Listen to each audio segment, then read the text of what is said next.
The fluorescent lights buzz overhead like trapped insects. You're stuck in a layover at a coastal airport so small it doesn't warrant a name anyone remembers.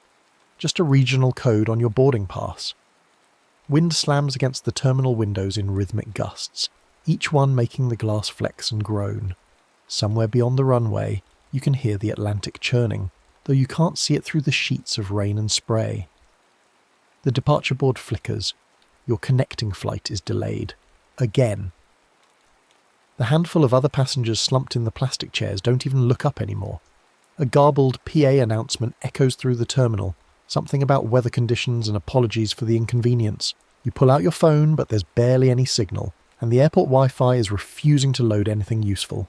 You need to move, to walk off the restless energy of being trapped between destinations. The main terminal is just a long corridor with gates on one side and floor-to-ceiling windows on the other, offering nothing but views of rain-slicked tarmac and low clouds. You follow a side hallway past closed bathrooms and a shuttered coffee kiosk, the fluorescent buzz getting quieter as you go deeper into the building. That's when you see it. A rope barrier stretched across an alcove, and beyond it, a faded wooden sign hanging at an angle. Aviation gallery, closed for renovation. The rope is barely secured, one hook dangling loose from its stanchion.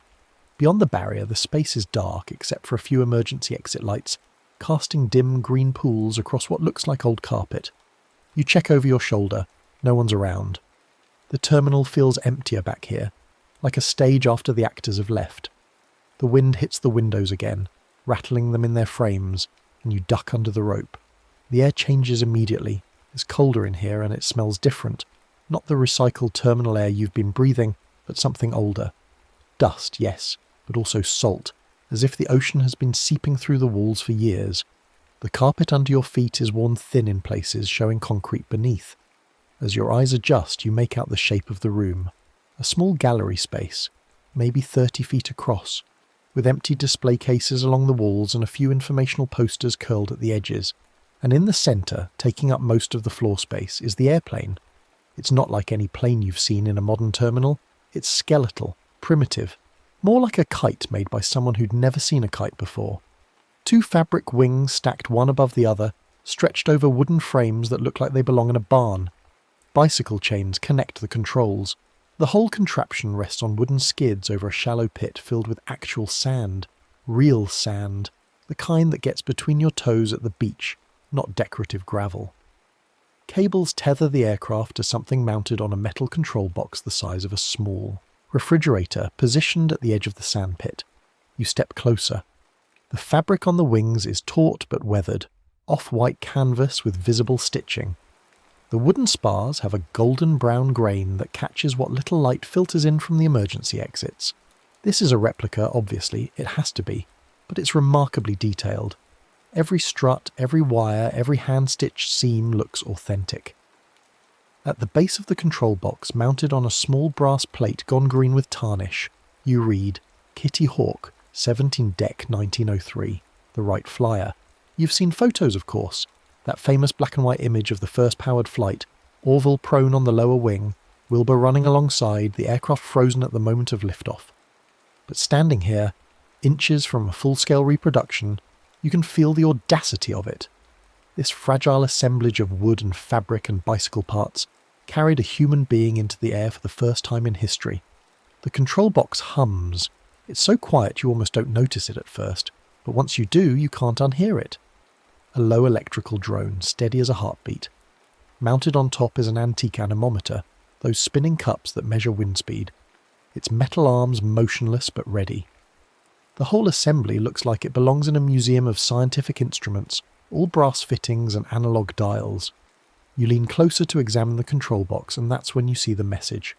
Someone has scratched words into the metal surface, rough and irregular, like they used the torn corner of something stiff, maybe a credit card or a boarding pass.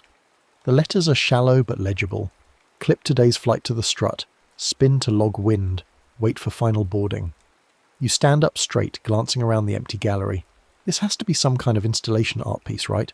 An interactive exhibit about the Wright brothers, closed for renovation but left partially assembled. The message is probably part of the experience, instructions for visitors on how to engage with the display. Still, something about it makes your skin prickle, the specificity of it. today's flight. Your hand moves unconsciously to your pocket, where your own boarding pass is folded, creased from going through security, damp from the humidity of your palm when you were rushing to make your connection hours ago. Next to the anemometer, you notice a display case built into the control box, its glass clouded with dust. Inside is a reproduction of a page from a logbook, careful handwriting in faded ink dated December 17th, 1903. Weather conditions, wind direction, temperature readings. One number is circled in red, the wind speed, 27 miles per hour, steady from the north. The rule is taking shape in your mind even though you're trying to laugh it off. Clip your boarding pass to the aircraft, spin the anemometer to match the logbook wind speed, time it so the needle hits that exact number at the moment the PA announces final boarding for your flight. It's absurd. It's the kind of thing you'd read in a fantasy story, some magical ritual that transports the protagonist to another time. You're a rational person. You know how airports work, how time works, how physics works. This is just a closed exhibit with some cryptic instructions someone scratched into the metal, probably as a joke. But the wind hits the terminal windows again, hard enough that you hear it even through the walls of the gallery. The flyer's fabric wings shiver slightly, as if remembering what they were built for, and your flight is still delayed with no estimated departure time, leaving you trapped in this liminal space between where you've been and where you're trying to go. You pull out your boarding pass. The paper is limp and worn, the barcode smudged. Flight 1847 to Philadelphia, gate B7. Departure time crossed out twice already, with new times written in by gate agents. Boarding soon, the current departure board said before you wandered down here. There's a clip attached to one of the forward struts of the flyer, a small metal binder clip, slightly rusted, as if it's been waiting there. Your hand moves before you can talk yourself out of it. You unfold the boarding pass, smooth it out as best you can, and clip it to the strut. It hangs there, limp in the still gallery air, the airline logo visible on one side. The moment you release the clip, the control box hum changes pitch slightly. Rises a half step, maybe, barely perceptible. You're probably imagining it. Your hand reaches for the anemometer. The metal cups are cold under your fingers, and when you give them an experimental spin, they rotate smoothly on well-oiled bearings. The control box hum gets louder, more insistent. A needle on a dial you hadn't noticed before begins to climb, tracking the speed of the spinning cups. You spin too hard the first time. The needle shoots past the red circle marking 27 miles per hour, trembles at 35 for a moment, then begins to drift back down as the cups slow. You wait for something to happen, a flash of light, a sound, anything, but there's nothing. Just the hum returning to its baseline, the needle settling back to zero. From somewhere in the main terminal you hear a PA chime, that two-note ping that precedes every announcement. Your pulse quickens, but it's just a general boarding call for a different flight, a different gate. Not yours. You try again. This time you're more careful, spinning the cups with steady pressure, watching the needle climb incrementally. 5 miles per hour, 10, 15. The hum intensifies as the needle approaches the circled number. 20, 25. You ease off, trying to let momentum carry at the last bit. 27. The needle hovers at the mark for 2 seconds, then drops back as friction takes over. Still nothing happens. You're not sure whether you feel relief or disappointment. You practice it a few more times, getting a feel for how hard to spin, how to account for the cup's inertia, how long the needle will hold before dropping. It's oddly meditative, this repetitive action in the dim gallery with the wind howling outside and the hum of the control box filling your ears. Each attempt brings you closer to the exact pressure needed, the precise timing. You're rehearsing something, though you're not sure what. Your phone buzzes in your pocket. You pull it out. A notification from your airline app. Your flight status has changed from delayed to boarding soon. Gate B7. You should head back to the main terminal, but you don't move. The boarding pass is still clipped to the flyer's strut and your hand is still on the anemometer cups. You can walk away right now, retrieve your boarding pass, duck back under the rope, return to the world of departure boards and gate agents, and the normal physics of getting from one place to another. The PA chime sounds again, closer this time, carrying down the corridor from the main terminal. You recognise the tone, that specific frequency they use for final boarding calls, more urgent than the general announcements. Your heart begins to match the rhythm of the control box hum. You start spinning the anemometer, the needle climbs, and this time you're not practicing. This time you're listening for your flight number, for those specific words that will tell you it's time to board, time to leave, time to return to the known world. Final boarding call for Flight 1847 to Philadelphia, Gate B7. All passengers should be... The needle touches 27. The gallery lights stutter. The fluorescent tubes flicker from their harsh white to something softer, warmer, amber-coloured like old incandescent bulbs. Shadows swing across the walls as if the light sources are moving, though nothing is moving. The emergency exit signs dim to almost nothing. Then the sound changes. The hum of the control box cuts out. The distant mutter of HVAC. The white noise of terminal air handling that you've been hearing for hours without consciously registering it. Gone. Instead, wind. Real wind, not the muffled sound of it hitting windows, but the immediate presence of moving air against your skin. Cold air. Sharp with salt and something else. Something clean and barren. The floor beneath your feet shifts. The worn carpet is gone, replaced by something that gives under your weight. You look down and see sand, real sand, scattered with frost crystals that catch the light that's no longer coming from fluorescent tubes but from a low sun, pale and cold, just lifting above a horizon that shouldn't be visible, because there should be walls, but there aren't walls anymore. The walls are gone, the gallery is gone, the terminal is gone. You're standing on a beach, on low dunes covered in scrub grass that lies flat under the pressure of wind. The sky is immense and pale blue, washed out like old watercolour.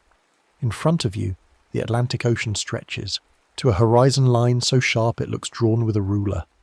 Behind you, sand and more sand, rising and falling in wind-sculpted ridges, and directly ahead, maybe 30 yards away, sitting on a wooden launching rail that gleams with morning frost, the Wright Flyer, not a replica.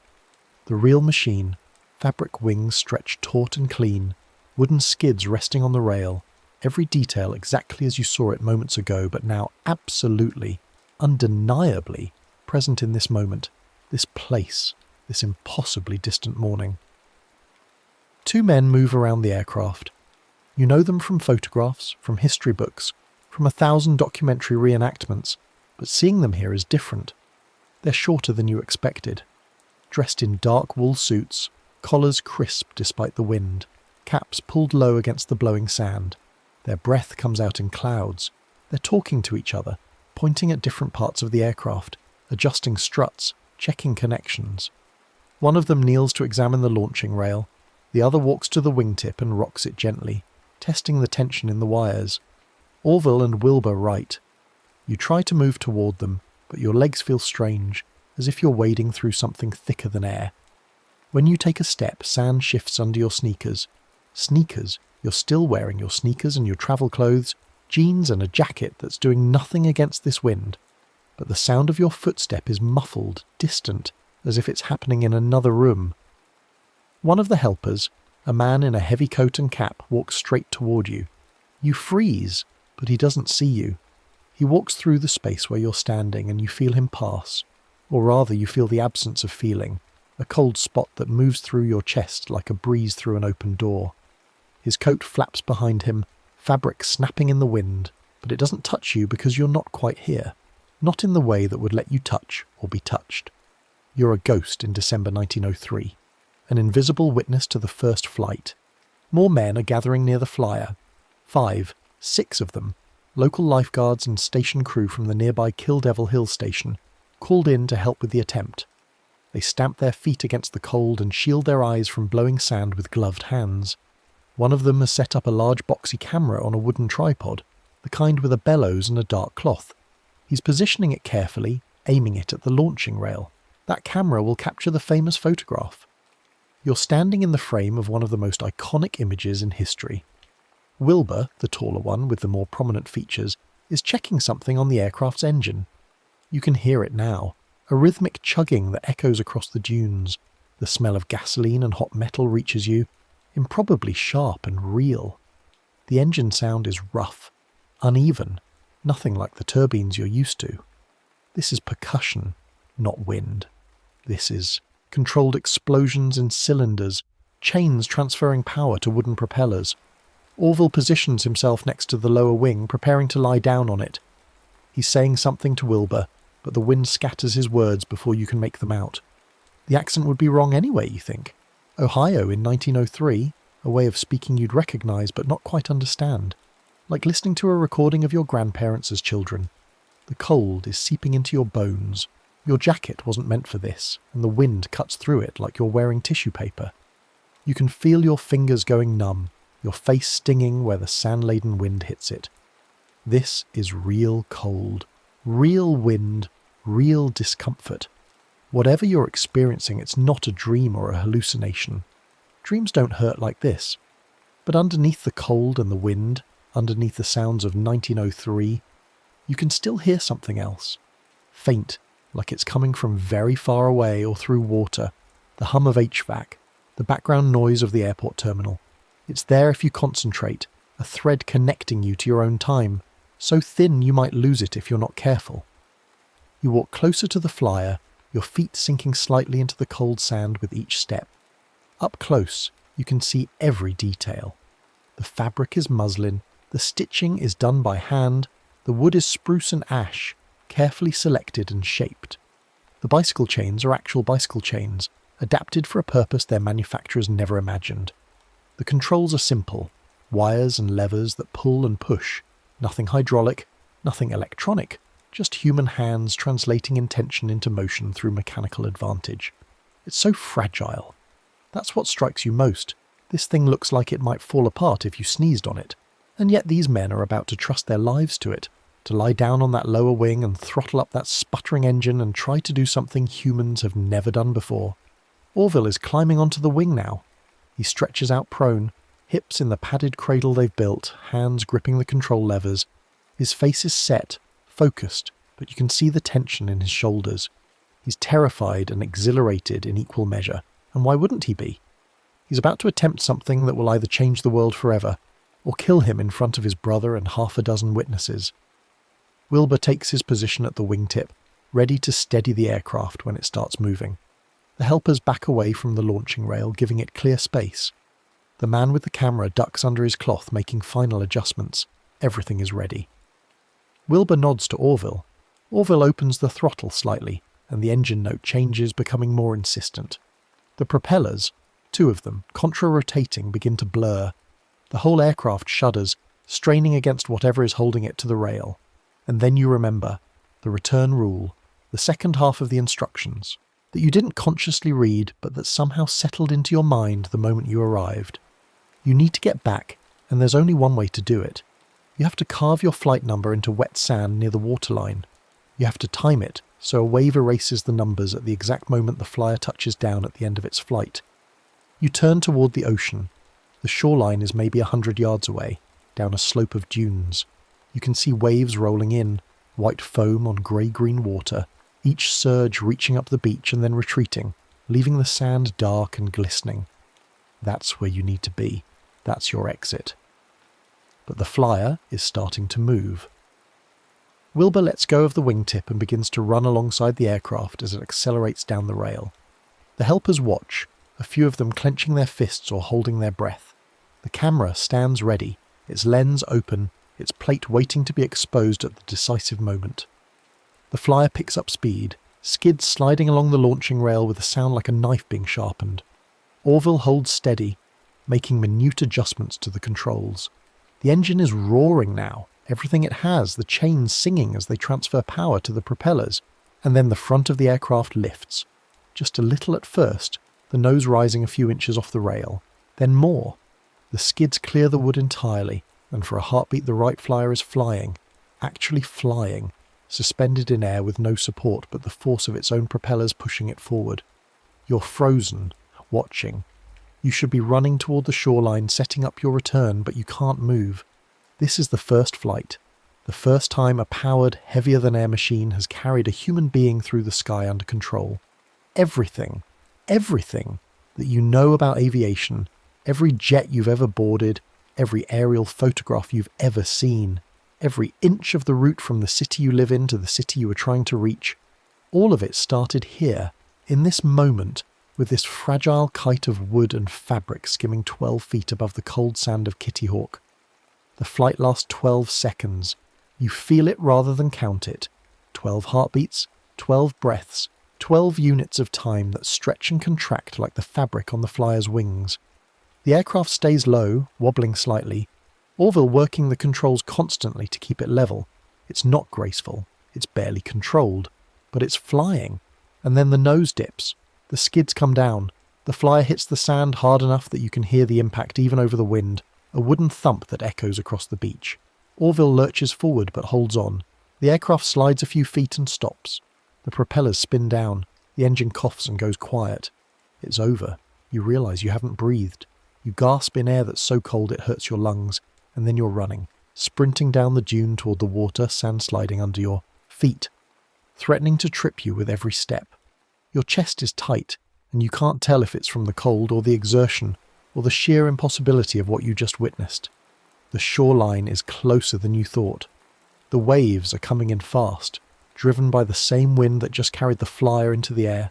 You drop to your knees in the wet sand just beyond the reach of the last wave, and you start to dig with your fingers, gouging numbers into the dark surface. 1847, your flight number. The numbers are rough, carved by fingertips that are already numb from cold, but they're legible. The sand is firm and wet, perfect for holding the impression, for now. Behind you, the brothers are examining the flyer, checking for damage. The helpers are gathering around, congratulating them, voices carrying across the beach. Someone is shouting about doing it again, making another attempt before the weather turns. A wave surges in, closer than the last. It reaches to within a foot of your numbers, but doesn't quite touch them. You hold your breath. Too soon. The timing has to be exact. You hear them preparing the aircraft for another attempt. They're going to fly again, and this flight will be longer. The brothers will take turns. Each attempt will improve on the last. This isn't just one moment of history. It's a whole day of moments, a sequence of achievements building on each other. But you also feel something else, a disorientation, a wrongness. Not in Kitty Hawk. Everything here feels crisp and real and absolutely present. The wrongness is in that faint hum you can still hear under everything else. That thread connecting you to your own time is wavering, fluctuating. As if your presence here is changing something there. Small ripples spreading out from this moment into the future, altering the shape of things in ways you can't see yet but can somehow sense. Another wave comes in, and this one touches the bottom of your carved numbers, the foot of the 7. The sand darkens but doesn't wash away. Not yet. You need to time this perfectly, and the ocean doesn't care about your timing. From the dunes, you hear the engine start again. They're preparing for the second flight. You should wait, should watch, should witness as much of this as you can. But that feeling of wrongness is getting stronger, and you realise you don't know what happens if you miss your window, if you let a wave erase your numbers at the wrong moment, or if the tide comes in and covers everything before the flyer lands. The second flight begins. This time it's Wilbur at the controls, Orville running alongside. The flyer moves down the rail, lifts, flies. You watch it out of the corner of your eye while tracking the waves, trying to predict their rhythm. It's longer this time, the flight. More stable. Wilbur is staying in the air, extending the distance, proving that the first success wasn't a fluke. A large wave builds offshore. You can see it coming, taller than the others, pushed by a gust of wind. It's going to reach your numbers. The flyer is descending, Wilbur bringing it down in a controlled glide. The timing is close, so close. The skids touch sand. The wave breaks over your carved flight number. The numbers dissolve, washed away in foam and retreating water. And in that instant the beach flickers. The dunes become translucent like images projected on gauze. The sound of the ocean is overwhelmed by a returning hum, machinery and air conditioning and distant announcements. The cold lessens, the wind drops. You're back in the gallery on your knees on the worn carpet next to the sandpit under the replica Wright Flyer. The control box sits silent, its dial at 0. Your boarding pass still flutters on the strut where you clipped it, though now it looks more faded, as if it's been there for longer than a few minutes. You stand on shaking legs and walk back toward the main terminal, ducking under the rope barrier, following the corridor back to the land of departure boards and gate announcements. Everything looks the same passengers slumped in the same chairs, the same rain hammering the same windows, but it's not the same. You stop at a wall-mounted route map, one of those illuminated displays showing all the destinations this airport connects to, the web of lines looks wrong. Not entirely different, but shifted. Routes you remember seeing before are gone. New destinations have appeared in places that don't make sense. An airline you've never heard of has a hub here, their logo displayed prominently. You pull out your phone and check your flight status. Flight 1847 to Philadelphia, still boarding at gate B7. But the aircraft type listed is different. Instead of the Boeing 737 you remember from when you first checked in, it now shows something called an M427. You search for it, but the signal is still bad, and the pages that do load are maddeningly vague. An efficient medium-range aircraft, the results say. Standard on this route. Standard. As if it's always been standard. As if everyone knows what an M427 is. You make it to gate B7 just as they're making a final call for stragglers. The gate agent scans your boarding pass without comment and waves you through. You walk down the jetway, and through the windows you can see the aircraft. The profile is wrong. The wing placement, the engine nacelles, even the way it sits on its landing gear. It's close enough to what you expect that most people probably wouldn't notice, but you notice. This isn't the plane you were supposed to board. You take your seat, and the safety card in the seat pocket shows emergency procedures for an aircraft configuration you don't recognise. The flight attendants run through their demonstration, and the evacuation slide locations don't match what you remember from every other flight you've taken. The in-flight magazine's route map, when you pull it out to check, shows the same shifted web of destinations you saw on the terminal display. The plane takes off. It feels normal. The acceleration, the rotation, the climb. But when you look out the window at the wing, you see details that are subtly off. Different winglets, a slightly different flap configuration. This plane flies like the planes you know, but it's not a plane you've ever flown on before. You try to convince yourself that you're misremembering, that you're tired from the layover and the stress of travelling, that the gate agent must have made a mistake when you first checked in and you're just noticing it now. But you know better. You were there. You spun the anemometer and watched the flyer lift off and carved your flight number in sand and felt the wave erase it at the moment of touchdown. Something changed. When you get home, you start researching. Late into the night, you search for information about the history of flight, looking for discrepancies, trying to understand what's different. Most of it is the same. The Wright brothers still made the first flight at Kitty Hawk in 1903. The dates match, the basic facts are unchanged. But as you dig deeper, you find small variations. An aircraft manufacturer you remember as being dominant in the 1950s apparently went bankrupt in 1948. A famous air disaster you vaguely recall from history classes never happened. Budget carriers have different names, different hubs, different founding dates. The world's aviation history has the same skeleton, but the details are different. It's like someone went through and made tiny edits to the timeline, subtle enough that most people would never notice, but significant enough that the entire industry evolved along a slightly different path. And you did it. By being there, by watching, by existing as a presence, however ghostly, at that crucial moment, you somehow introduced variables that rippled forward. Maybe you altered the wind current slightly, or your observation changed the outcome in some quantum way, or the universe simply had to adjust to accommodate your impossible presence. The mechanism doesn't matter. The result is clear. The sky you live under now is not quite the sky you grew up with. Days pass, weeks. You try to settle back into normal life, but you can't stop noticing the differences. Planes overhead have unfamiliar liveries. Flight tracking apps show aircraft types you don't recognise.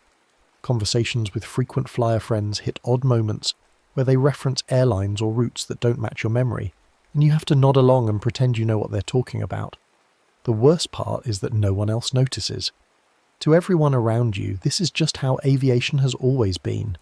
You're the only one who remembers both versions, the only one carrying the weight of a timeline that no longer exists anywhere except in your memory. You think about the gallery, the rope barrier, the Wright Flyer replica waiting in its sandbox, the control box humming, ready for another visitor to clip, another boarding pass and spin the anemometer and time it to another final boarding call. It would be so easy to go back. You know the timing now, know the feel of the anemometer, know exactly where to carve numbers in wet sand. You could do it again, and if you could do it again, you could maybe adjust things differently, fix some of the changes that feel wrong, prevent certain developments while encouraging others. But each time you cross would bring new changes, new ripples, How many iterations before you no longer recognize any of it? How many times can you tune the history of flight before the sky itself becomes alien? Before the basic vocabulary of aviation shifts so far from what you knew that you're effectively living in an alternate reality? 3 months after your first crossing, you're back at the same regional airport. Different trip, different destination, but the same facility, the same wind-lashed terminal, the same corridor leading to the closed gallery. You stand outside the rope barrier, looking at the faded sign, listening to the wind hammer the windows. Your boarding pass is in your pocket. Your flight is delayed. Of course it's delayed. This airport is always dealing with weather. The rope hangs loose, the way it always does. Beyond it, in the darkness, you can just make out the shape of the Flyer replica, waiting. You think about all the small changes you've noticed. You think about the larger changes you suspect but can't prove. You think about the Wright brothers on that cold December morning, making those first hesitant hops into the sky, having no idea that someone from the future was watching, that their achievement would ripple not just forward but also backward, changed by the very observation of it. The PA chimes. Your flight is now boarding. Gate C4. You should go. Instead, you duck under the rope. The gallery smells the same, dust and salt and time. The Flyer sits motionless, and in the dim light you can see that someone has been here recently. The sand in the pit has been disturbed, smoothed and reshaped, as if by wind that blows through dimensions. The control box hums its invitation. You clip your boarding pass to the strut. Your hand finds the anemometer, and you remember exactly how much pressure to apply, exactly how to let the cup spin up to speed. You wait, listening for the specific tone of the final boarding announcement, feeling your heartbeat sync with the hum of the machine. Because you need to know. You need to see it again, to witness that moment of first flight one more time, and maybe, just maybe, you can observe without changing. Maybe you can be there without leaving fingerprints on the timeline. Maybe if you're careful, if you time everything perfectly, you can experience the wonder without causing harm. Or maybe that's just what you tell yourself to justify going back. The announcement comes. You spin the anemometer. The needle climbs to 27 and holds. The lights shift to amber. The floor becomes sand. The walls dissolve into horizon. And you're standing on the dunes again, December 1903. Cold wind in your face, watching two bicycle mechanics prepare to change the world forever. The next story is about to begin. Please relax and enjoy. The rain hasn't stopped for 3 hours. You sit in the dark of your apartment, the only light coming from your laptop screen, casting that familiar blue-white glow across your desk. Outside, the city hums with distant traffic, muffled voices, the occasional siren. Inside, it's just you and the electronics, the laptop's fan, the refrigerator's cycle, the building's heating system clicking through the walls. You're not sure what pulled you to check the time zone settings. Maybe it was the insomnia, the restless energy that comes at midnight when sleep feels impossible, and your mind starts reaching for small, meaningless tasks. You click through the system preferences, scrolling past the usual suspects: New York, London, Tokyo, UTC. Your finger moves the trackpad absently, scanning the alphabetical list of cities and regions when something catches your eye. It's near the top, between Alexandria, Louisiana and Alice Springs. The entry reads, Alexandria, Last Light. You don't remember seeing it before, but then again, you've never really studied this list. Maybe it's always been there. Maybe it's some historical quirk, a reference to an old-time standard. You click it. More curious than anything else, your system clock jumps immediately to 23:59. You wait for the seconds to tick over. The digital display sits there, frozen. 23:59. The seconds don't appear, don't count down. Just those 4 digits, glowing at the corner of your screen like they've been pinned in place. You refresh the menu. Still, sub 23:59. You switch to a different time zone and back again. The moment you return to Alexandria Last Light, the clock snaps back to 23:59 and stops. A glitch, obviously. Some corrupted preference file. You consider restarting, but instead you find yourself staring at those frozen numbers, feeling something you can't quite name. The room seems quieter suddenly, as if the ambient noise has been turned down a few notches. The rain against the window sounds farther away. Your bookshelves line the wall to your left. crammed with paperbacks and textbooks and that one hardcover you've read so many times the spine is cracked and soft. Without thinking about it, you reach for that familiar book, pulling it from its slot. The pages fall open to somewhere in the middle, a passage you could probably recite from memory. The laptop fan kicks into a higher gear, louder than it should be. The air in the room feels heavier, thicker, like the atmospheric pressure has shifted. You glance back at the screen. A notification appears, not in the standard system style. No company logo, no familiar interface design. Just a small rectangle of text in a font you don't recognize. Sync at turnover. Begin reading at midnight. Your heart rate picks up. This isn't how computers work. Notifications don't just appear from nowhere with cryptic instructions, but there it is, hovering over your desktop and underneath it, that unchanging 2359.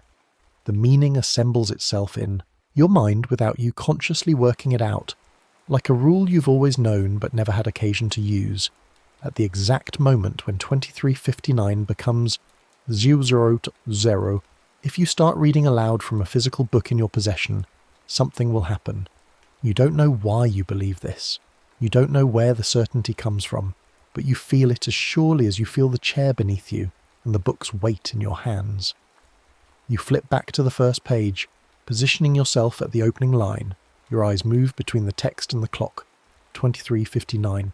Still 23. The laptop's fan grows louder still, a high-pitched whine creeping into its normal hum, as if the machine is straining against something, working harder than it should to maintain this impossible moment.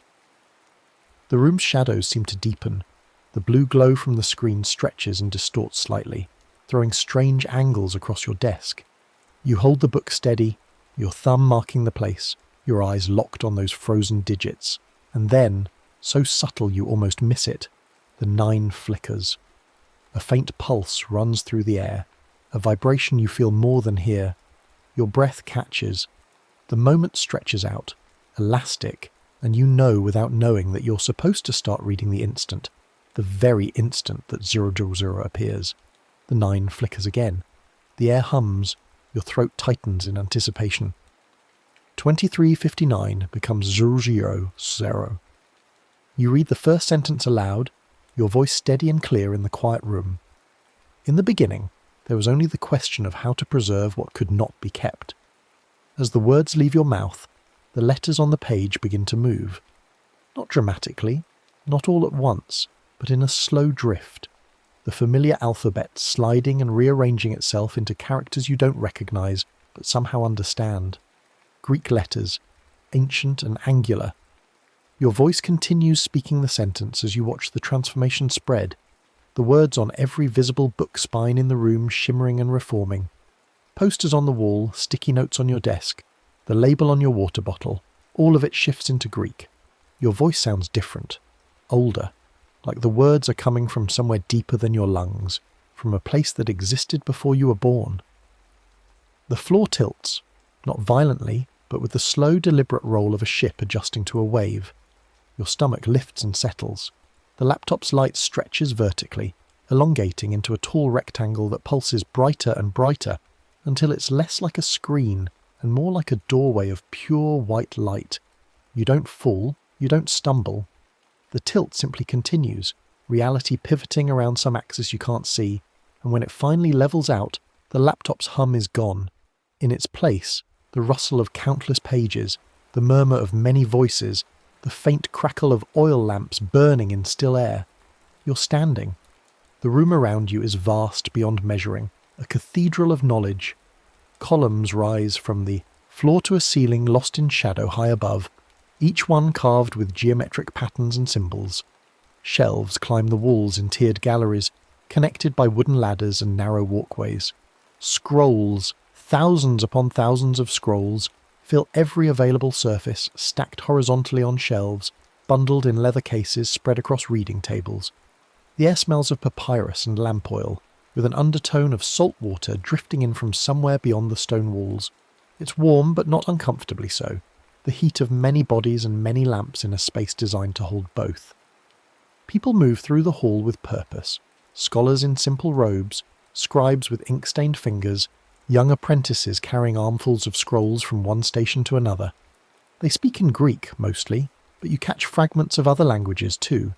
Latin, Aramaic, something that sounds like early Arabic.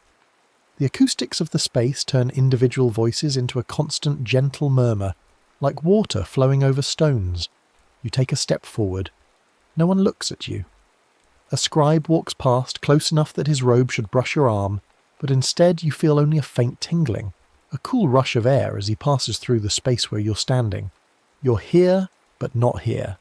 A witness, not a participant, an observer from another time, occupying the same space but not the same moment. You move deeper into the library, and you know without question that this is the library, the one from Alexandria, the one that burned. And as you walk, you begin to notice the tension underlying all this scholarly activity. A group of scholars stands around a table covered in organised stacks of scrolls, each stack marked with a symbol painted in red on a small wooden tag. One of the scholars, older, with grey in his beard, gestures emphatically toward a side chamber visible through an archway.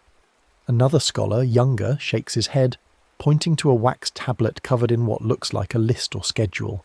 Their voices rise above the general murmur, urgent but controlled. You catch fragments as you drift closer. No time for everything. Priorities must be. Forces moving in the harbour. Your chest tightens. You understand what you're seeing. This isn't just a regular night at the library. This is triage. This is the last careful organisation before chaos arrives. Moving through the hall, you see more signs. Sealed bundles of scrolls being carried toward inner chambers, scribes working with unusual speed to copy certain texts, their hands moving in rapid practice strokes. Near one of the large windows, you spot a small crowd gathered, looking out towards something you can't see from this angle. You find stairs leading upward, winding around one of the massive columns. No one stops you, no one can see you, so you climb. The stairs are worn smooth in the centres, centuries of feet passing up and down. At the top, you emerge onto a balcony that overlooks both, the interior of the library and through a series of arched windows the city beyond. Alexandria at night is a constellation of torchlight and lamp flame. The streets glow with scattered points of fire. The harbour reflects the moon and the lights of ships. It's beautiful, but there's something wrong with the pattern. Too many lights moving in formation, too many torches concentrated in certain areas, spreading like burning oil on water. And in the distance, from a direction you can't quite pinpoint, you hear it, shouting, the metallic clash of weapons, the low roar of a crowd working itself toward violence. The library stands at the edge of that roar, still safe, still calm, but not for long. You can feel it in the air, in the way the scholars move with controlled panic, in the way certain people keep glancing toward the windows and doorways. This is the night before the fire, the last night the Library of Alexandria stands complete. Behind you, somewhere in the back of your awareness, you feel a faint digital pulse, your laptop's clock still frozen at 0, waiting in another time. You descend back into the main hall, drawn by some instinct toward a large table near the centre. A scroll lies partially unrolled there, weighted down with smooth stones at each corner. As you approach, no one interferes. The scholars around it are focused on a different set of documents, their attention elsewhere. The scroll's surface is covered in dense Greek text, the ink a rich brown-black that has seeped slightly into the papyrus fibres. In the margins there are diagrams, geometric figures, star maps, what looks like a mechanical device with labelled parts. The writing is beautiful, each letter formed with care, the work of someone who understood that knowledge and aesthetics need not be separate. You lean closer, and the text seems to shift, to lean toward you, as if inviting you to read. Words emerge from the general flow, phrases that catch your eye. The body heals itself when given. Rotation of the sphere demonstrates. Mixture of elements in proportion. And then, like a voice speaking directly into your mind, you understand the rule. The way back. The price. To return to your own time, you must choose one sentence from any scroll in this library. Only one sentence, no more, no less. You must memorize it perfectly, every word, every pause, every nuance of meaning. When the flames reach the highest shelves of this hall, when the first true destruction begins, you must speak that sentence clearly into your laptop's microphone, The sentence will bridge the gap, pull you back across the centuries, but there's a cost. Each sentence you carry back erases something from your own time. One piece of modern knowledge will vanish from the world, gone as if it had never been discovered. Not from your memory. You'll remember both what was and what now is, but from everyone else's. From the textbooks and databases and collective understanding of your century. Something that was certain will become uncertain. Something that was known will become forgotten. The weight of this settles into your bones. You straighten up, looking around the library with new eyes. This isn't just a collection of ancient wisdom. It's a marketplace of terrible choices. You begin to move through the hall with purpose, reading labels, examining categories. The library's organisation becomes clear. Astronomy and mathematics in the eastern galleries, medicine and natural philosophy in the western chambers, literature and history in the northern sections, mechanics and practical arts in rooms near the southern entrances. Each scroll represents something lost to history, something your world has spent centuries trying to rediscover or replace. What if one of these sentences contains knowledge that could change medicine, prevent suffering, advance understanding? What if a single line from a medical text could save lives? But then the cost comes back to you, cold and certain. What if that same sentence erases antibiotics from your world? What if everyone wakes up tomorrow and penicillin is just a historical curiosity? Something that never quite worked. A failed experiment. How many lives would that cost? You pass a scroll on navigation, detailed star charts that show constellations with notations about their movements. Another sentence that could change everything, or erase GPS, satellite navigation, the entire global positioning infrastructure that your world takes for granted. A scroll on mechanics catches your eye. Diagrams of what looks like a water-powered device, complex and clever. You read a single sentence describing its function, and even in translation, even across the centuries, you can tell it's brilliant. But what would you lose? What technology would blink out of existence? The impossible mathematics of the choice begins to overwhelm you. For every potential gain, a certain loss. For every piece of ancient wisdom recovered, a piece of modern certainty sacrificed. The scholars around you continue their urgent work, unaware of the future observer moving among them, unaware of the bargain being calculated in your mind. Time passes, though you're not sure how to measure it here, where your own time doesn't quite reach. The noises from outside grow louder, the shouting increases, you hear the distinct crash of something heavy falling, the splintering of wood, the roar of many voices raised together. The scholars' urgency transforms into something closer to panic, though they maintain their discipline. More scrolls are sealed and bundled. Small groups of trusted apprentices slip out through side doors, carrying precious cargo to places of safety. A senior scholar begins making rapid decisions, pointing to certain scrolls and ordering their immediate copying, pointing to others and shaking his head. Not enough time, too dangerous to try. You smell smoke. It's faint at first, just a hint of burning wood, carried on the air from somewhere outside. But it's there, and everyone in the library knows what it means. Through the high windows you see the first orange glow reflected off buildings in the distance. Fire in the city, fire coming closer. The laptop's digital pulse in the back of your mind speeds up, though there's no clock here, no way to measure seconds. You feel a countdown you can't see, a timer ticking toward an inevitable moment. You need to choose. Your feet carry you back through the hall past the organised chaos of scholars saving what they can. You find yourself drawn to a particular section, a cluster of scrolls marked with symbols you've come to recognise as medical texts. You scan the labels, the brief descriptions written in neat Greek on the outside of each case. One scroll calls to you. You can't explain why. Maybe it's the diagram visible on the exposed edge. Maybe it's something in the way the lamplight hits it, but you know this is the one. You carefully unroll it, using the same stones the scholars use to weight the corners. The text flows across the papyrus in organised sections. You read, translating as you go, and you find it. A single sentence describing a compound, a mixture of plant extracts and minerals, prepared in a specific way for treating infected wounds. The sentence is precise, detailed, almost like a chemical formula rendered in ancient Greek. It specifies proportions, methods, timing. You read it again, and again. You speak it silently, feeling the shape of the words in your mouth. You break it into sections, memorizing each part separately, then stringing them together. The Greek flows through your mind, the meaning crystallizing. Around you, the smoke thickens. The scholars are abandoning the outer rooms now, pulling back toward the inner chambers. Someone shouts about fire in the eastern galleries. You close your eyes and recite the sentence from memory, checking it against the original. Perfect. You have it. The first scream tears through the library. You look up and see it. Flames, real flames, licking along a shelf in one of the highest galleries. The fire moves faster than seems possible, catching dried papyrus and ancient wood, blooming from orange to white hot. Scrolls blacken and curl, their carefully preserved words vanishing in seconds. The scholars below cry out, some running toward the fire with water, others grabbing final armfuls of scrolls to save, still others simply standing in horror as centuries of work begins to burn. The flames spread across the highest tier like a living thing, hungry and fast. Embers fall like burning snow, starting new fires where they land.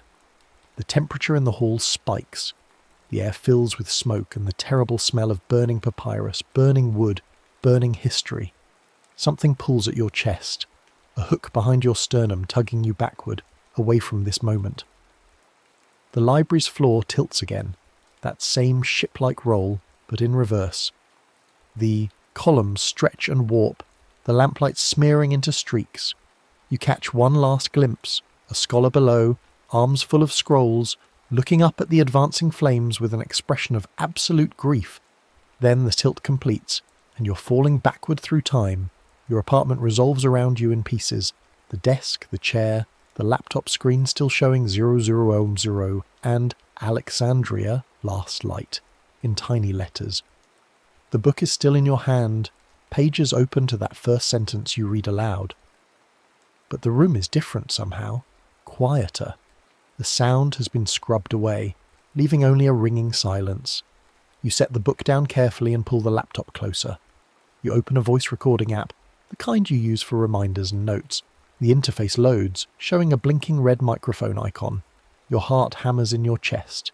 You take a breath, and then you speak the sentence from the scroll, the Greek words flowing smoothly from your lips, the pronunciation as perfect as you can make it, the meaning clear in your mind.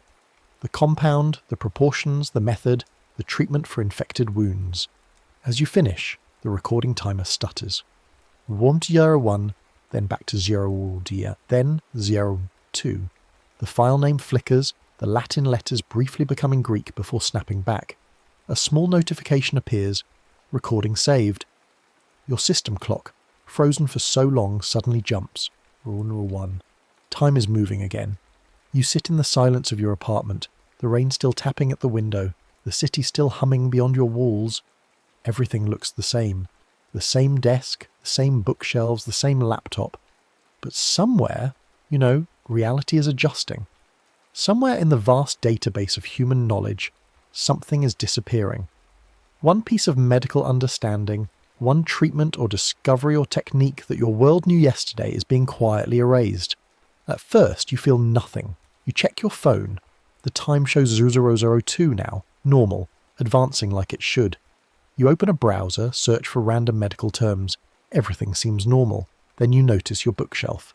One of your textbooks, a medical reference book you used in school, has a strange gap in it. You pull it out, flip through the pages. There's a section on antibiotics, and right in the middle, where there should be detailed information about a specific compound, there's just a short paragraph marked theoretical and historically speculated.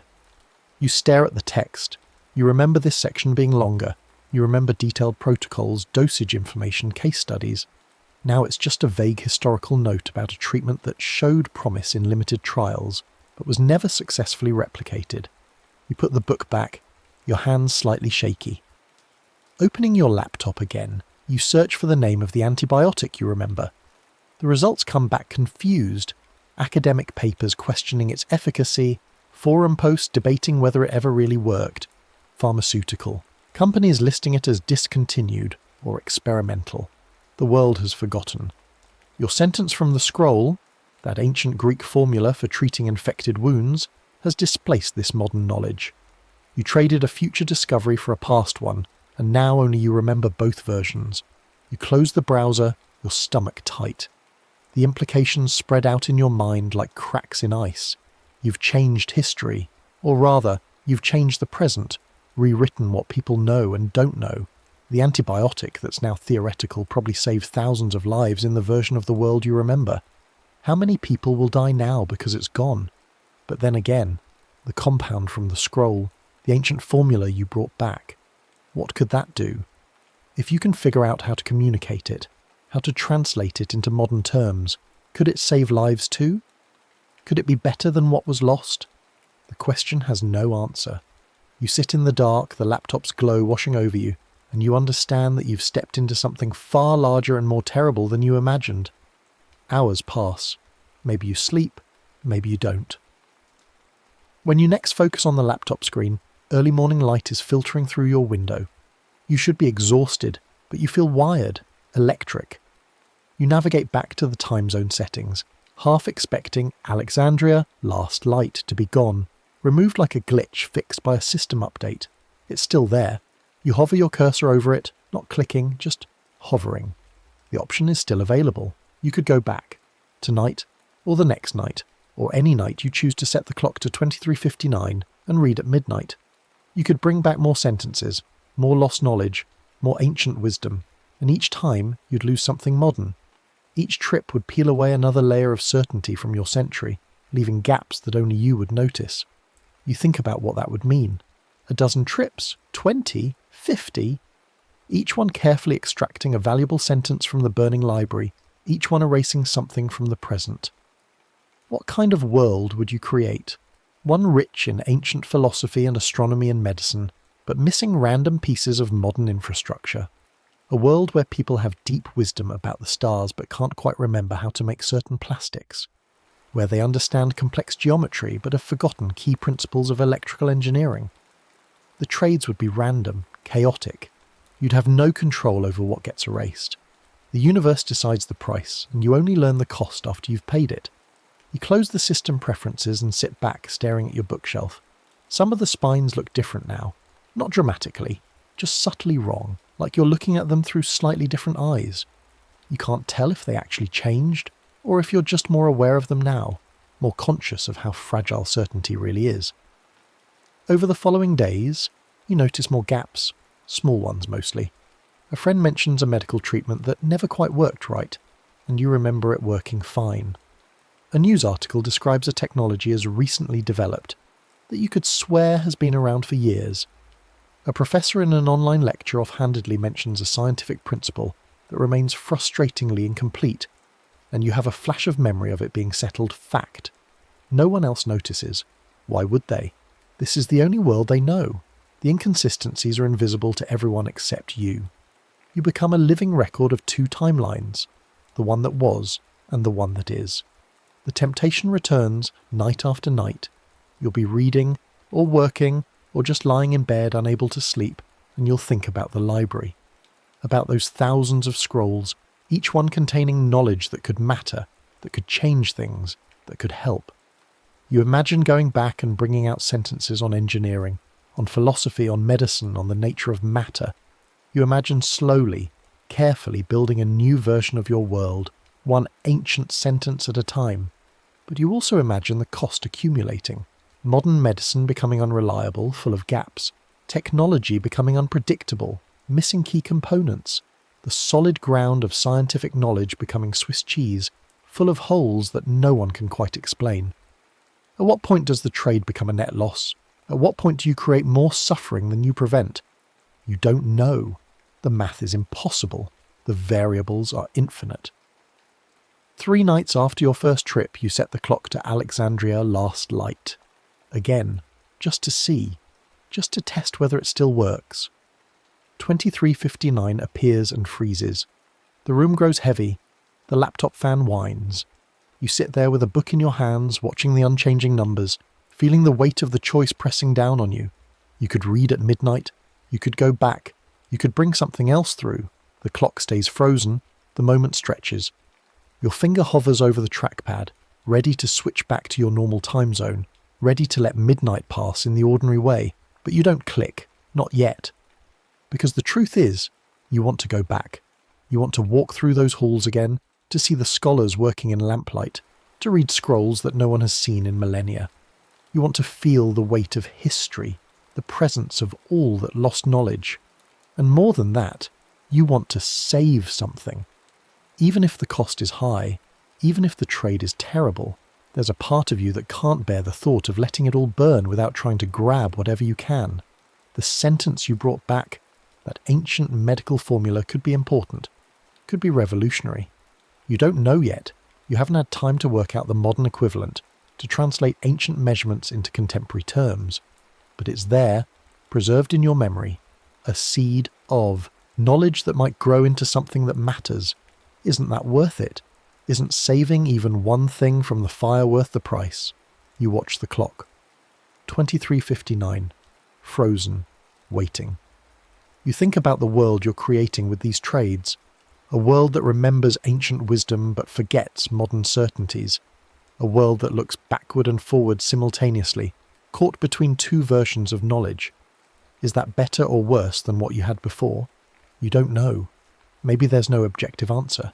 Maybe it depends on what you value, certainty or wisdom, modern safety or ancient understanding, the comfort of complete knowledge or the excitement of recovered mystery.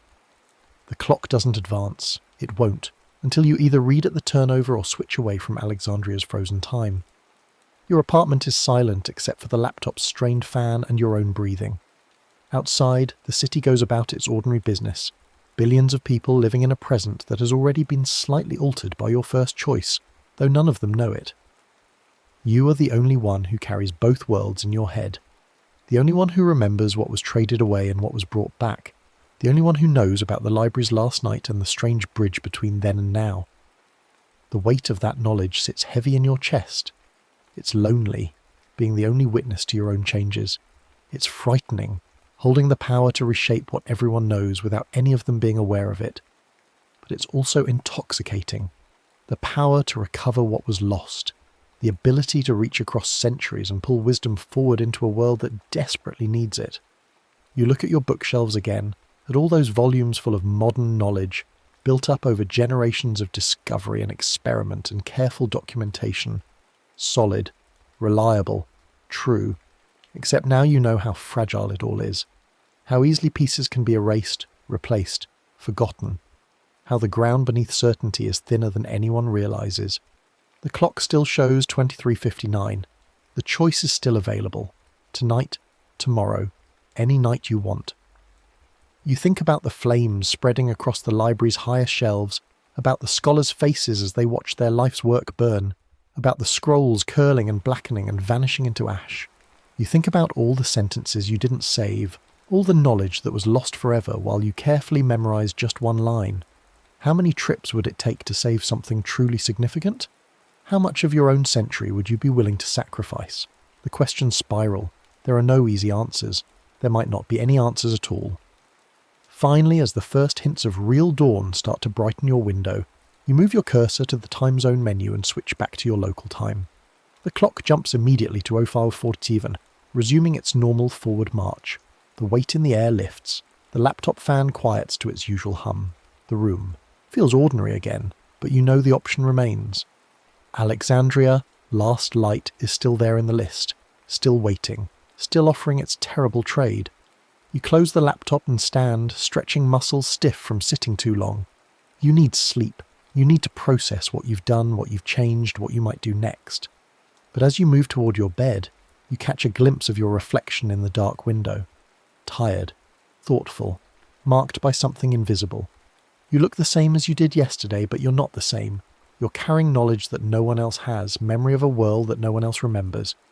You're living between two libraries now, the modern one, built on centuries of methodical discovery, and the ancient one, burning forever in that last terrible night. And every time you close your eyes, you can still smell the smoke, still hear the crackle of flames consuming papyrus, still feel the weight of all those unspoken sentences waiting to be saved. The choice will be there tomorrow night, and the night after, and the night after that. One sentence at a time, one loss at a time, one impossible trade at a time. You lie down in the growing dawn light, and behind your closed eyelids, Greek letters flicker and dance, arranging themselves into sentences you haven't yet memorized, knowledge you haven't yet stolen, fires you haven't yet outrun. The clock on your nightstand ticks forward, second by second, into a future that's already not quite the same as the one you were born into, and somewhere, in a time that's always 23:59, the library waits.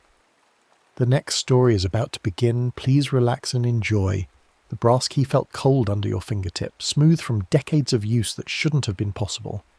You'd found the observation room by accident, a wrong turn on the car deck, a door that hung slightly ajar despite the faded, authorised personnel only sign. The ferry's engines thrummed beneath your feet, a low vibration that made the foggy harbour lights blur into halos through the salt-crusted windows. The Marconi set sat bolted to the table like an exhibit that had escaped its museum, all polished wood and coiled wires and that distinctive spark gap that looked like miniature lightning frozen mid-strike. The headphones hung on a brass hook, their leather ear cups cracked but still supple. You'd half expected the equipment to be a replica, some piece of maritime nostalgia the ferry company had installed for atmosphere. But the moment you'd touched the key, you'd felt the readiness in it. The mechanical precision of something built to punch signals through miles of salt water and darkness. The logbook lay open beside it, the page so brittle it might have been actual vellum. The ink had faded to sepia, but the words remained sharp. RMS Titanic, North Atlantic, April 14th, 1912. Below that, in a different hand, something scrawled and urgent, were instructions that read like a ritual, like a hex, like something you absolutely shouldn't follow, but knew you would anyway. Tap the full sequence. CQD, CQD, CQD, SOS, SOS, SOS. Last pulse at 11:40 p.m, ship's time exactly. When the harbour foghorn sounds, when the static grows thick enough to walk through. Your phone said 11:37, 3 minutes. The ferry was nearly across the harbour now, approaching the downtown terminal where most of the passengers had already gathered by the exits, eager to get home or get to the bars still open on a Thursday night. You were alone in the observation room, and for reasons you couldn't articulate, you'd already silenced your phone and set it on the table beside the logbook. The clock app glowed. 11:37:23, 11:37:24, 11:37:25. You'd taken a maritime history course once, years ago, and you remembered the basics. CQD, the old distress call, come quick danger. SOS. Newer, adopted internationally because it was distinctive in Morse, easy to recognise through static. 3 short, 3 long, 3 short. Titanic's wireless operators had sent both, hedging their bets, trying everything to summon help across the Black Atlantic. 11:38. Your hand rested on the key. This was insane. You were on a municipal ferry in a modern harbour, surrounded by container cranes and cruise ship terminals, and the reflected glow of a city that never truly went dark. The Marconi set was a curiosity, possibly valuable if it was authentic, and you should leave it alone and go wait by the car deck like a reasonable person. But the static had already started, not from the headphones, from the air itself. A faint hiss that seemed to come from the corners of the room, from the gaps in the window, frames, from the spaces between seconds. The ferry's engines faded to a distant hum. The fog pressed against the glass, thicker now, moving in patterns that fog shouldn't move. 11:39. You picked up the headphones and slipped them on. The static roared louder, a susurrus-like wind through ship's rigging or water rushing into compartments that were never meant to flood. Your heart hammered against your ribs.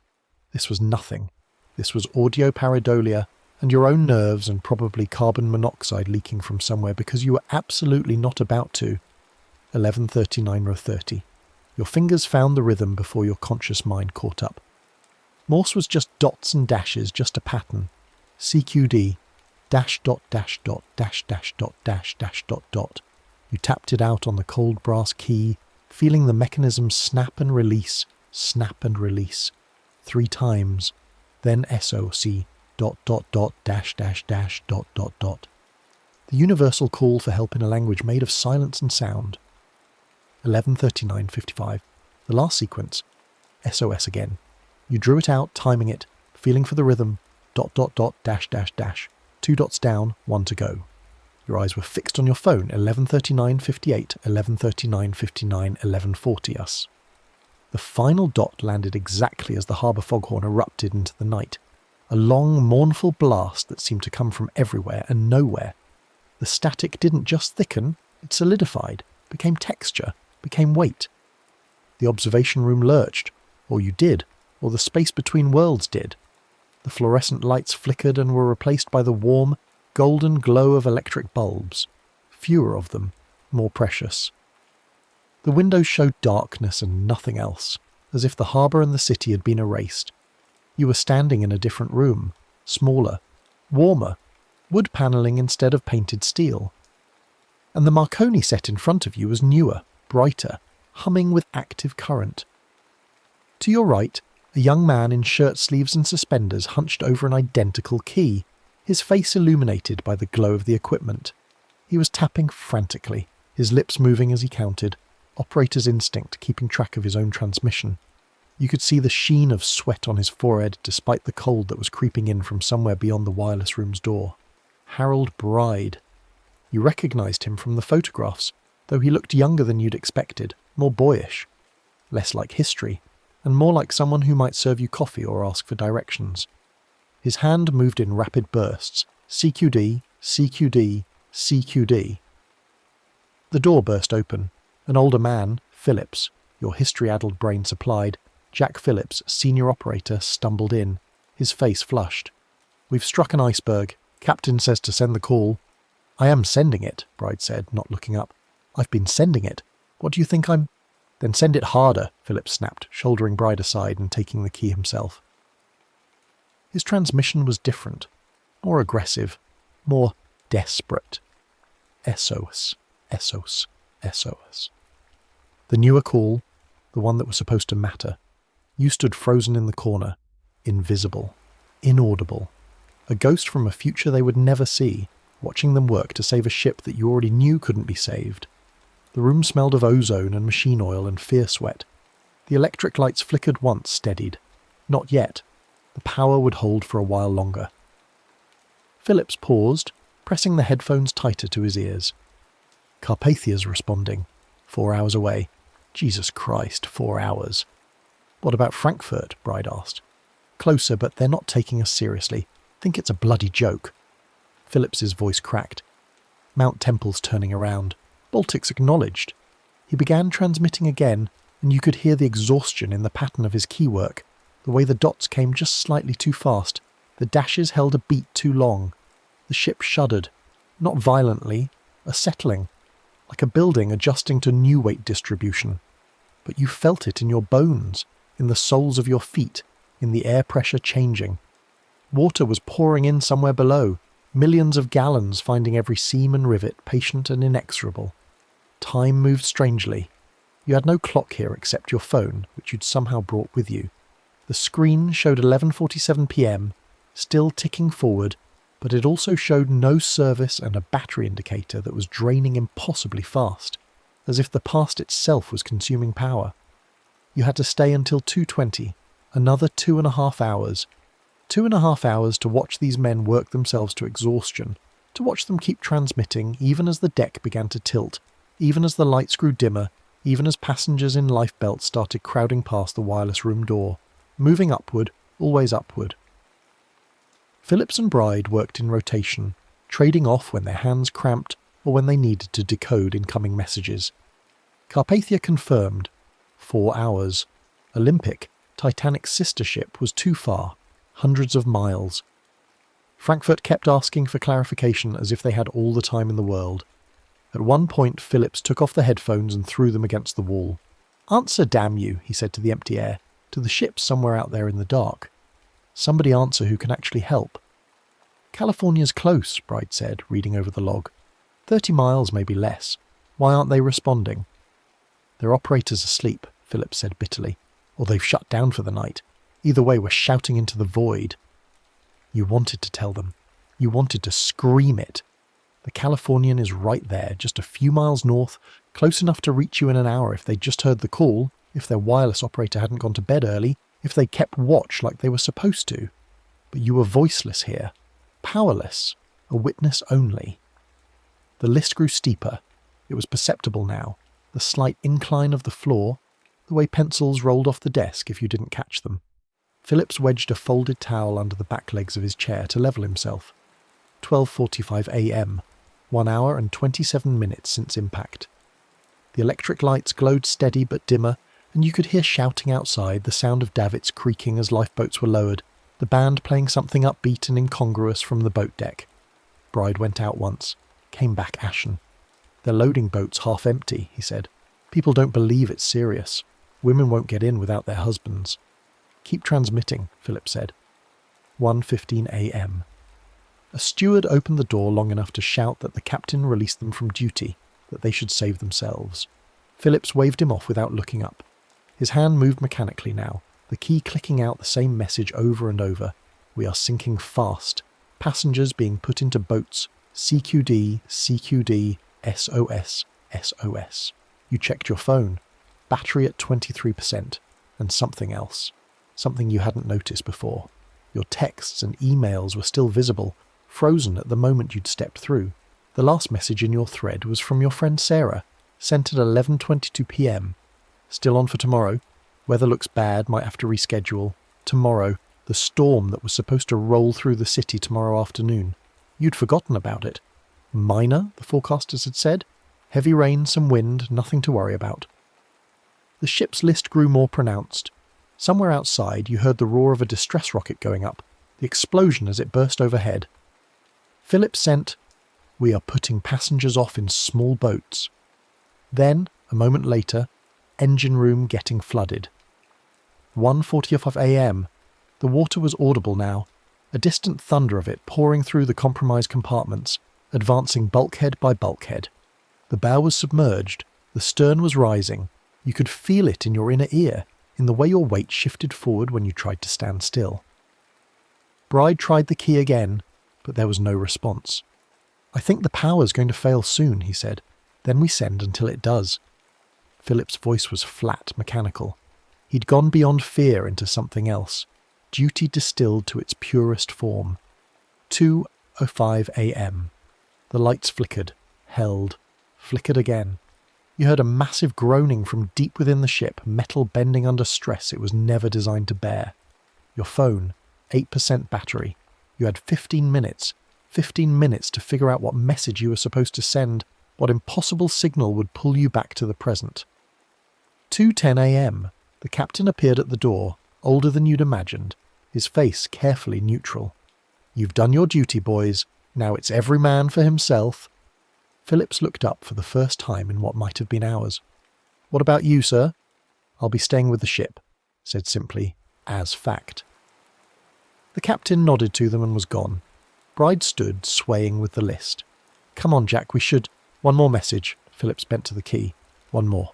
2:17 a.m. The lights dimmed to a deep amber, then surged once more. The engineers below still fighting, still stoking the boilers with seawater rising around their knees. You moved to the Marconi set, your hands hovering over the key. 3 minutes. You had to send something at exactly 2:20, had to address it to your harbour's call sign. But you didn't know what that was, didn't know if... Your phone screen showed it. Just there, in the ferry service app you downloaded months ago and barely used. Harbour Control. Call sign WXT7. The app shouldn't be working. Nothing should be working. But there it was. Philip slumped back in his chair, exhausted. Bride grabbed his arm. "Jack, we have to go." "Go," Philip said. "I'm right behind you." Bride hesitated, then stumbled toward the door. The floor tilted sharply, and he had to catch himself on the frame. He looked back once, at Phillips, at the glowing tubes of the wireless set, at the corner where you stood unseen, and then he was gone, climbing upward toward what lifeboats might remain. Phillips sat at the key. His hand moved, CQD, then stopped. Started again. SOS. Stopped. The lights were failing, the power cycling down as the water claimed the generators one by one. He rested his forehead against the cold wood of the desk. 2:19 a.m. You reached for the key. Your hand passed through Philip's first, a sensation like cold static, like touching a television screen, and closed on the brass. The logbook instruction was clear. Send one impossible message. Address it to WXT7. Do it as the power fails. You began to tap. CQ, CQ, CQ. The general call, attention all stations, DE, WXT7. Then you sent your own message, the only one that made sense, received your call, all signals understood, standing by. The power failed. Not gradually, completely. The light snapped off. The hum of the wireless set died. The ship groaned one final time, a sound like the world breaking, and the floor lurched vertical. You felt yourself falling, or rising, or both. The static roared back, deafening now, and then you were on your knees on the observation room floor. The ferry's engines thrummed beneath you. Fluorescent lights buzzed overhead. The Marconi set sat silent and cold, its key motionless. Your phone clattered on the linoleum. 2:23 a.m., 47% battery, connected to ferry guest Wi-Fi. You sat there shaking, your hands still cramped from transmitting, your ears ringing with phantom static. The ferry's PA system crackled. Now arriving at downtown terminal, all passengers with vehicles, please return to the car deck. You picked up your phone. The text from Sarah was still there. Still on for tomorrow? Weather looks bad, might have to reschedule. But there was a new message above it, one that definitely hadn't been there before, time-stamped 2:21 a.m. Severe. Weather warning cancelled. Storm system dissipated unexpectedly. Forecast now calls for clear conditions through the weekend. You stared at it, refreshed your weather app. She was right.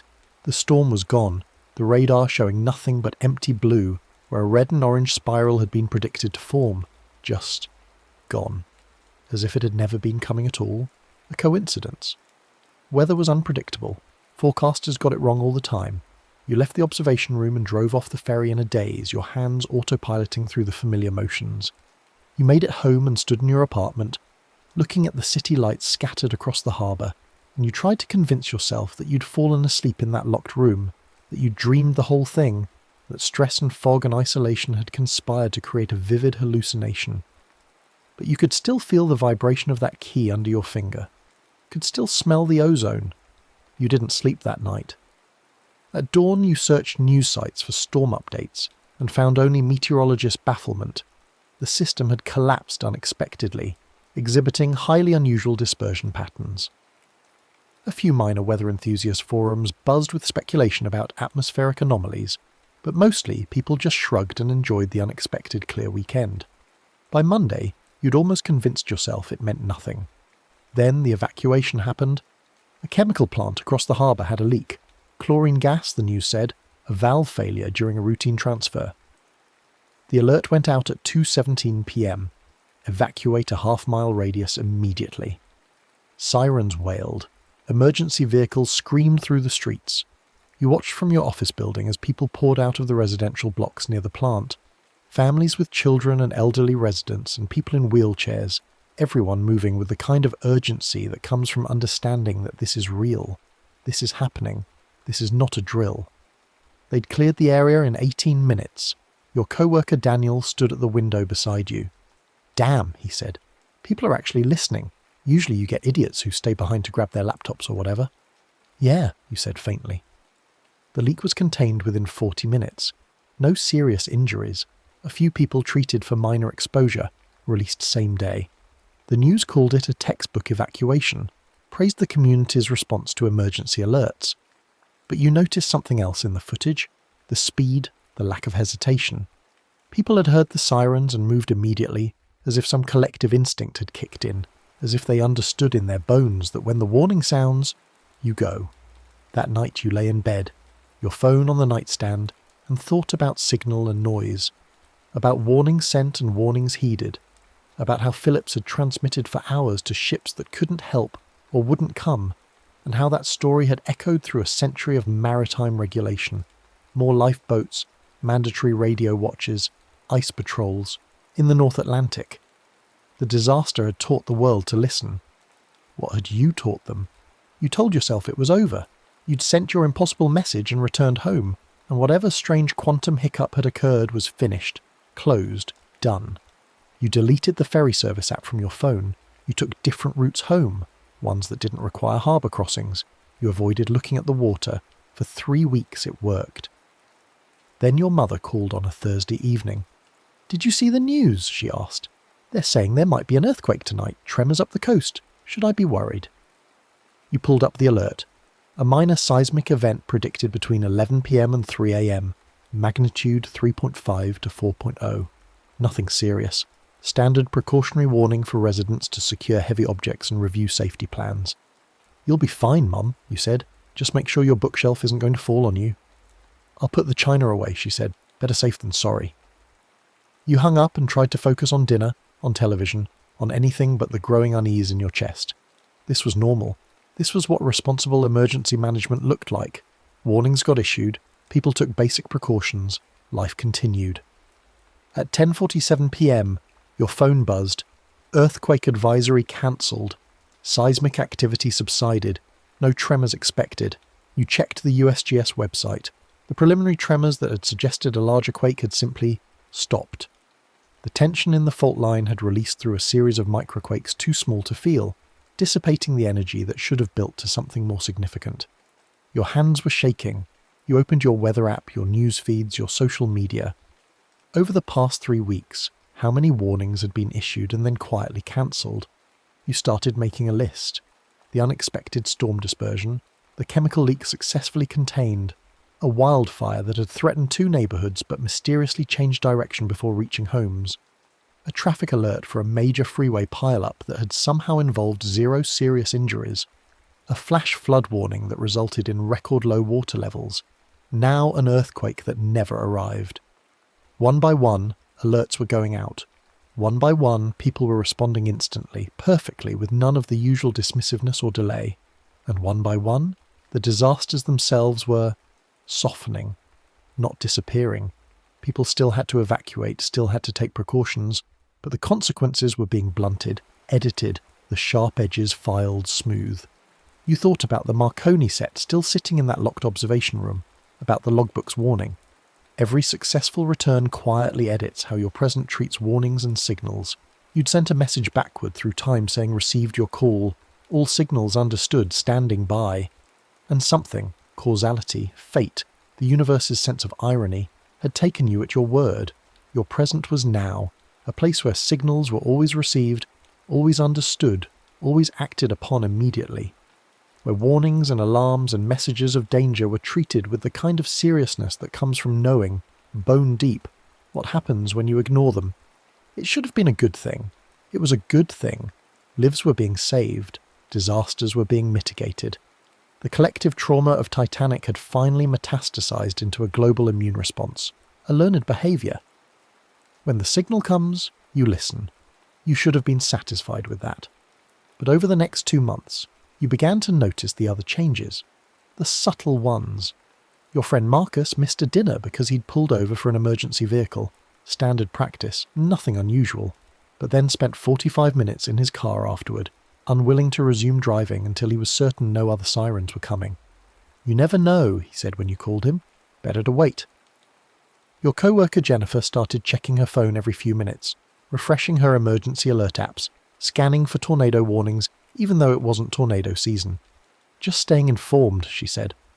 But her jaw was tight, and you could see the exhaustion in her eyes, the weight of constant vigilance.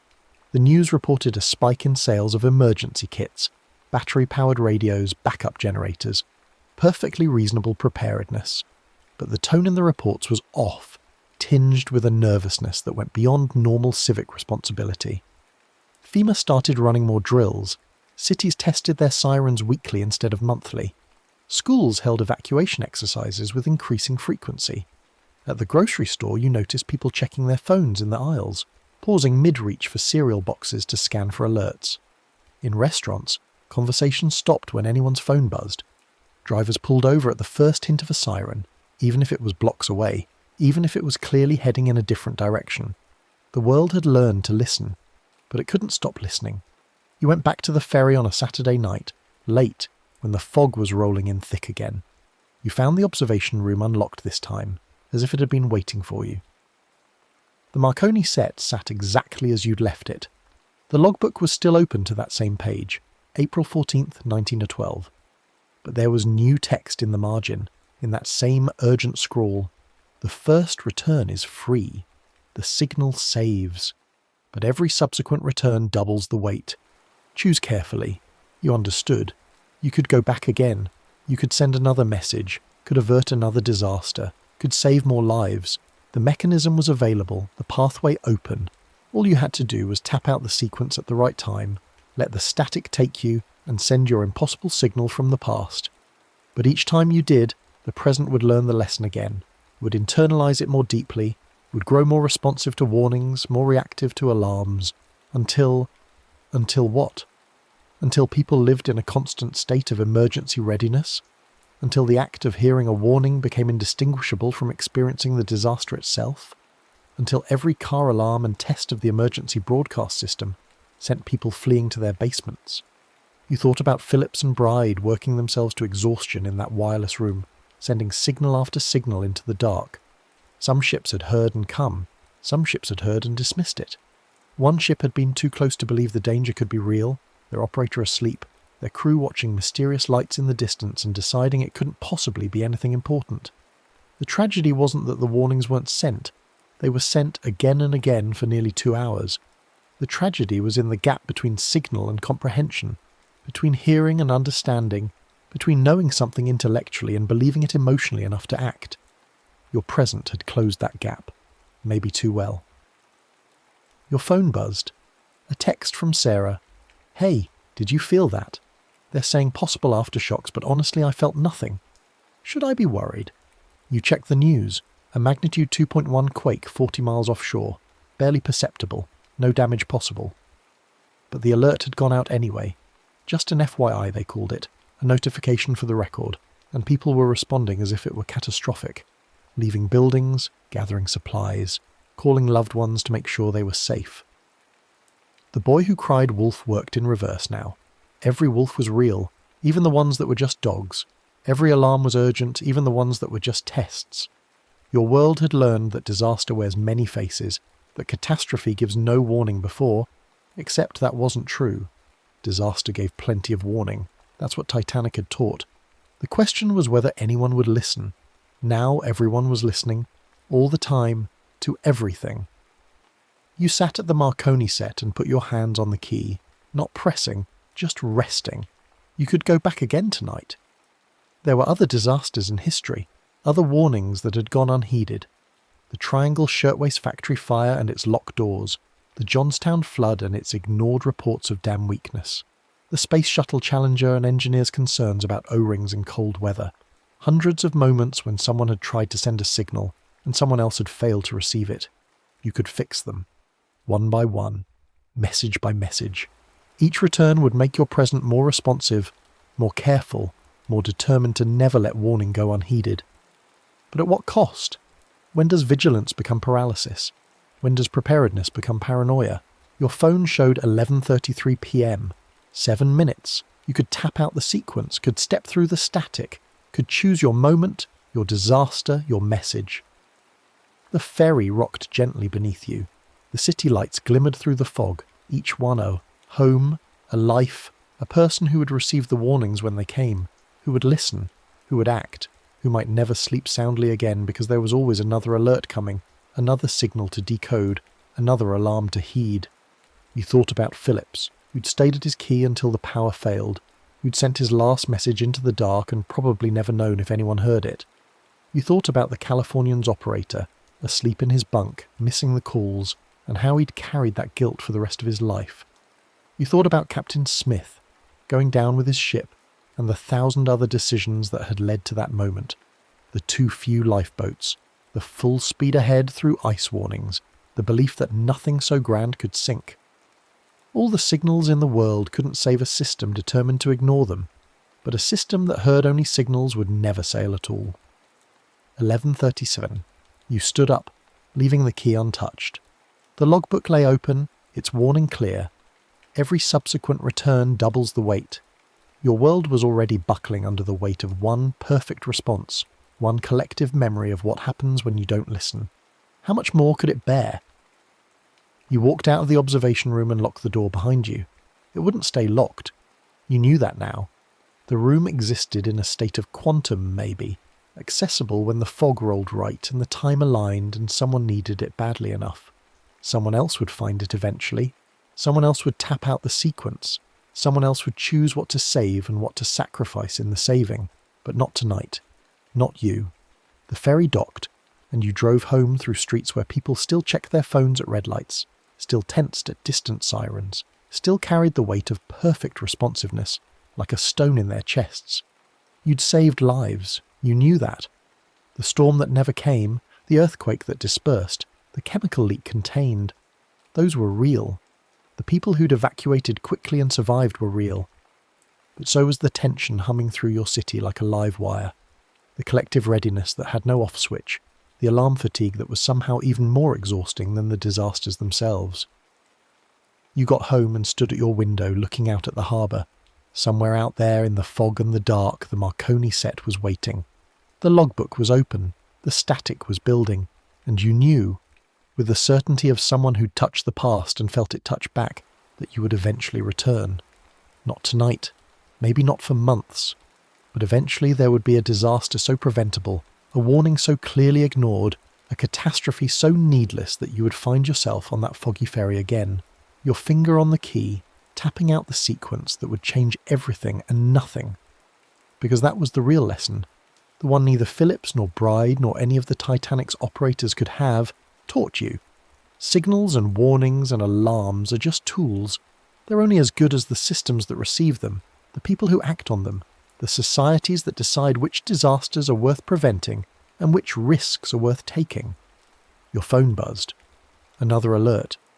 Test of emergency broadcast system. This is only a test. All across the city you imagined people pausing, tensing, reaching for their emergency kits before they finished reading the message. Still learning. Still listening. Still unable to tell the difference between the drill and the danger. You silenced your phone and went to bed. Tomorrow there would be more alerts, more warnings, more signals propagating through the nervous system of a city that had learned its lesson too well. And the day after that, and the day after that. The ferry would keep running. The fog would keep rolling in. And in that locked observation room, the Marconi set would keep humming with potential, waiting for the next person to find it, the next message to send, the next impossible choice between the disaster you prevent and the price you pay for the prevention. You'd made your choice. You'd live with it. And maybe that was enough, knowing that somewhere, in some parallel history, Phillips had received your message, had understood that his signals had been heard, that his desperate work in that doomed wireless room had mattered to someone, even if that someone was a stranger from a future he'd never see. Received your call, you'd told him. All signals understood, standing by, and your world had taken you at your word. The next story is about to begin. Please relax and enjoy. The rain comes down in thin, cold sheets, soaking through your jacket before you even realise you should have brought an umbrella. You duck into the subway entrance more to escape the weather than because you actually need to go anywhere. The stairs are slick, reflecting the weak glow of fluorescent lights that buzz and flicker overhead like dying insects. Your usual platform is blocked off. Yellow maintenance barriers stretch across the entrance, forcing you down a side corridor you've never noticed before. The tiles here are older, cracked in places, and the air smells different, stale, like a room that hasn't been opened in decades. Torn posters advertise concerts from years ago, their edges curling away from the walls. This feels like a part of the station the city forgot to update, or maybe just forgot entirely. The corridor dead ends at an alcove where a payphone hangs on the wall. You haven't seen a working payphone in years. The glass booth around it is missing. Just the metal frame remains, bolted directly into the grimy tile.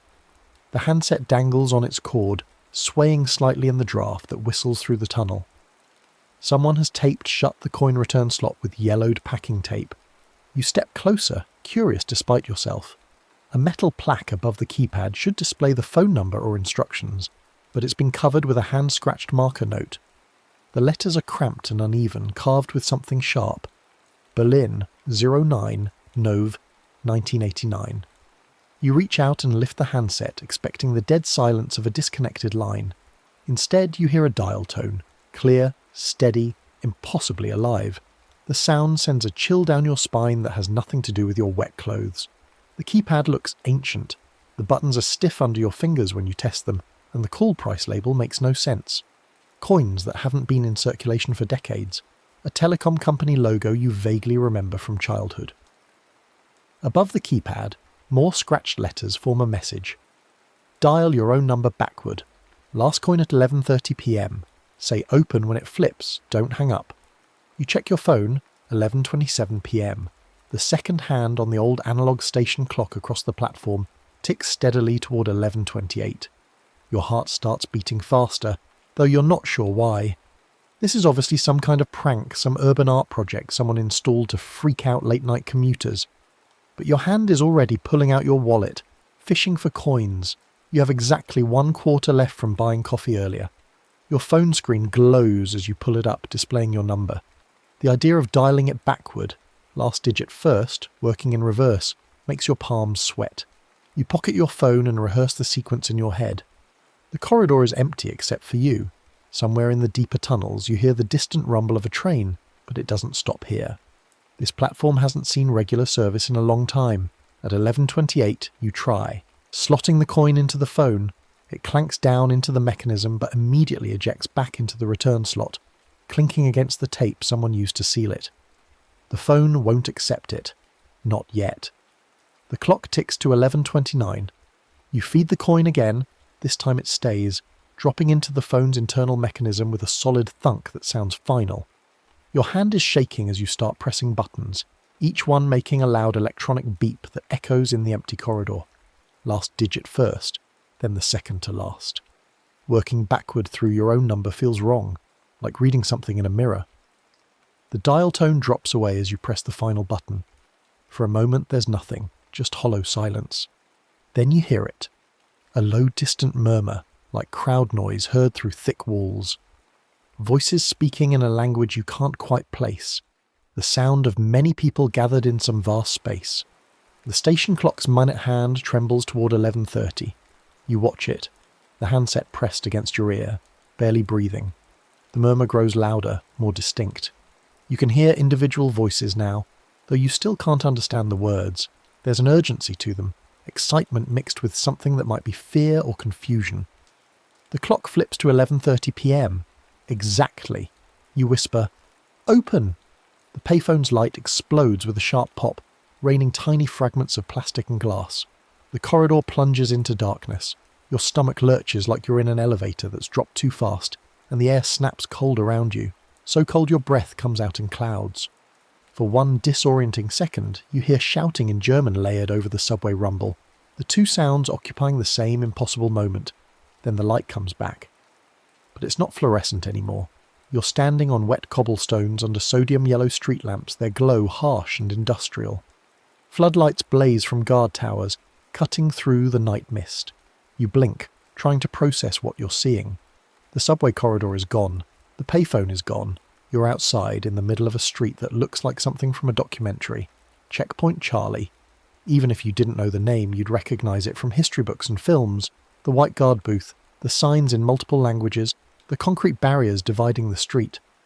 Beyond them, the wall rises, scarred with graffiti and weathering, stretching away in both directions until it disappears into the darkness. It's November 9th, 1989. Somehow, impossibly, you know this with absolute certainty. Crowds press against the barriers on both sides. People wave banners and homemade signs. Faces show anxiety, excitement, disbelief. A strange mixture of emotions you've never seen outside of footage of historical events. The air smells like cold concrete and exhaust fumes and something else. Something charged and electric that you can't quite name. You try to move and discover you can. You can walk, breathe, look around, but no one seems to see you. A man in a heavy coat walks right through the space where you're standing, and you feel a momentary chill pass through your chest. He shivers and scratches at his neck, but he doesn't turn around. You're here, but you're not. An invisible observer to history. Cold mist curls through the beams of searchlights. Somewhere nearby, radios crackle with confused announcements. You catch fragments, words about travel, visas, immediately, without delay. Border guards huddle in small groups, looking uncertain. The crowd's energy builds, wave after wave of it pushing against the barriers. Where the payphone should be, where you remember it being just seconds ago in your subway corridor, there's only a section of the wall itself, high and imposing, covered in layers of graffiti, its concrete surface scarred by weather and time. You drift closer to the actual checkpoint barrier. The painted lines on the pavement mark where east stops and west begins. though these lines are becoming increasingly meaningless as the night progresses. Families clutch documents with shaking hands. Young people chant something in German you don't understand. Older faces stare in stunned silence, as if afraid to believe what they're witnessing. A woman next to you is crying, but she's smiling too. She says something to the man beside her, and he nods, unable to speak. You move through them, a ghost at their celebration. The crowd fragments into dozens of conversations, each one a different piece of the story unfolding. They said on the news, my sister is on the other side. Don't know if they'll let us through. Cannot believe this is happening. Word is spreading faster than official instructions can be issued. Some crossings have been allowed, others haven't. The guards themselves seem confused about what they're supposed to do. The night has the feeling of something balanced on a knife's edge, about to tip in a direction no one can predict. Beneath it all, faint but persistent, you hear something that doesn't belong. The tick of a station clock. Your station clock from your forgotten subway platform, somehow threading through time to reach you here. The sound is your heartbeat and your anchor, the only thing connecting you to the present you left behind. Then you remember the second part of the rule, the instruction you saw scratched beneath the first message. Find a working phone booth on this side of the wall, call the same broken subway payphone at the instant the first chunk of concrete is smashed free. That's how you get back. In the distance, you hear metallic clanking sounds. People have started climbing onto the wall. You can see their silhouettes against the floodlights, dark figures scrambling up the graffitied surface. Some of them have hammers. The first blows ring out, hammer against concrete, a sound that will echo through history. But when is the first chunk? The first crack in the surface? The first piece that actually falls free? The first officially sanctioned removal? The timing will be chaotic, and if you miss it, you don't want to think about what happens if you miss it. You test your presence by deliberately walking toward a guard. As you pass through his personal space, he shivers and looks around, confused. His hand goes to his neck, scratching, as if he felt a cobweb or a cold draft. But he doesn't see you. When you concentrate hard on the distant ticking of your subway clock, the scene around you fades slightly. Colours lose saturation. Sounds become muffled. The world here is somehow conditional, dependent on your attention to maintain its solidity. Staying too long will either snap you back randomly, or worse, embed you so deeply in this night that you become part of it permanently. Another thought strikes you, chilling in its implications. If your present can be reached from here, if a payphone in your time can connect backward to this moment, then the reverse must also be true. Changes made to borders tonight might echo forward through time. Every wall that falls here might erase a different kind of boundary in your own world. You need to find a phone booth, now. You peel away from the checkpoint, moving through East Berlin's streets. The buildings here are low and Soviet bland, storefronts with dim signs, trabants parked haphazardly along curbs. People stream toward the wall from every direction, called by news spreading through underground networks and official broadcasts that contradict each other. You walk for what feels like hours but might only be minutes. Time is strange here, elastic. Finally you spot it. A glass phone booth glowing under a weak streetlight, its door propped open with a brick. The handset dangles on its cord. You run the last few meters, your feet somehow making no sound on the cobblestones. Inside the booth, a phone directory hangs lopsided from a chain. The glass is fogged with breath and covered in graffiti, names, dates, messages scratched and drawn by countless users. You lift the handset. There's a dial tone. The line is alive. Behind you, the roar from the direction of the wall grows louder. More people climbing, more hammers striking concrete, the sound of history being physically dismantled one blow at a time. You realise you know the subway payphone's number. You didn't memorise it consciously, but it's in your head as clearly as your own number, maybe because you dialed your own number backward to get here. The knowledge is just there, waiting. You start dialing. The numbers click through the mechanical system and the line rings once before dissolving into that layered murmur you heard before. Voices and time mixing together in a sound that shouldn't exist. The crowd erupts in a new roar. You hear it distinctly. The sharp crack of concrete breaking, a sound like thunder but localized, followed by cheers. The first unmistakable piece of the wall coming free. You time it. perfectly saying the word into the booth's mouthpiece just as the sound of falling concrete reaches your ears. Open. The booth light flickers. The cobblestones under your feet feel like subway platform tile for one disorienting heartbeat. The sound of Berlin and the sound of your city overlap, occupying the same moment. Then the cobblestones solidify again beneath you. You're still here. But something has changed. You feel it in your chest. Something tugging loose, a tension releasing. The subway clock's ticking is louder now, closer. The call partially worked. You're a step nearer to home. In your present, though you can't see it, the first border has been erased. A long disputed line on your city's digital maps, boundaries between districts that communities have argued over for years, quietly vanishes from every app and database and street sign. People won't notice until morning, and when they do, they'll assume it was always that way. You realise with sinking certainty that one call isn't enough. The wall doesn't fall in a single moment. It falls in stages, through dozens of breaks and openings spread across hours. You'll have to match them, call by call, each one bringing you close to home while erasing another border in your own time. Back at Checkpoint Charlie, you see the situation spiralling beyond anyone's control. Some guards wave people through with weary resignation. Others argue among themselves about what the new orders actually mean. Some simply step aside, removing themselves from the decision entirely. The barriers between East and West are still physically present, but they're becoming functionally meaningless as thousands of people flow through. You return to the booth. Another section of wall comes down. You hear it, the crash and the cheer. You dial again, matching your word to the moment of impact. Open. The lurch toward home is stronger this time. You can smell your city's rain cutting through Berlin's cold night air. The sound of subway rumbles overlays the sound of celebrating crowds. But you're still here, still caught between moments. The second border erases back home. Zone-based transit fares disappear overnight.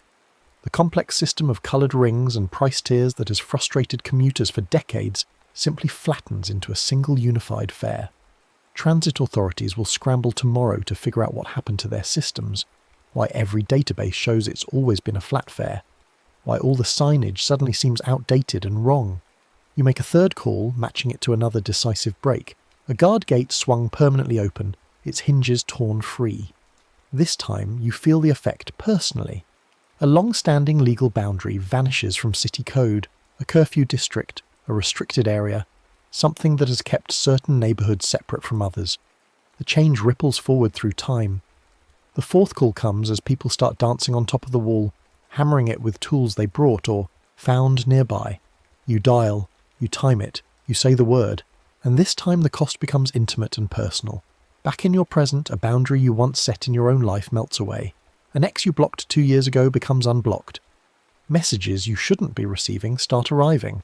A family member you cut out of your life finds their number working again when they try to call you. Doors you deliberately closed are mysteriously, impossibly open again. With each call, the boundary between Berlin and your city blurs more.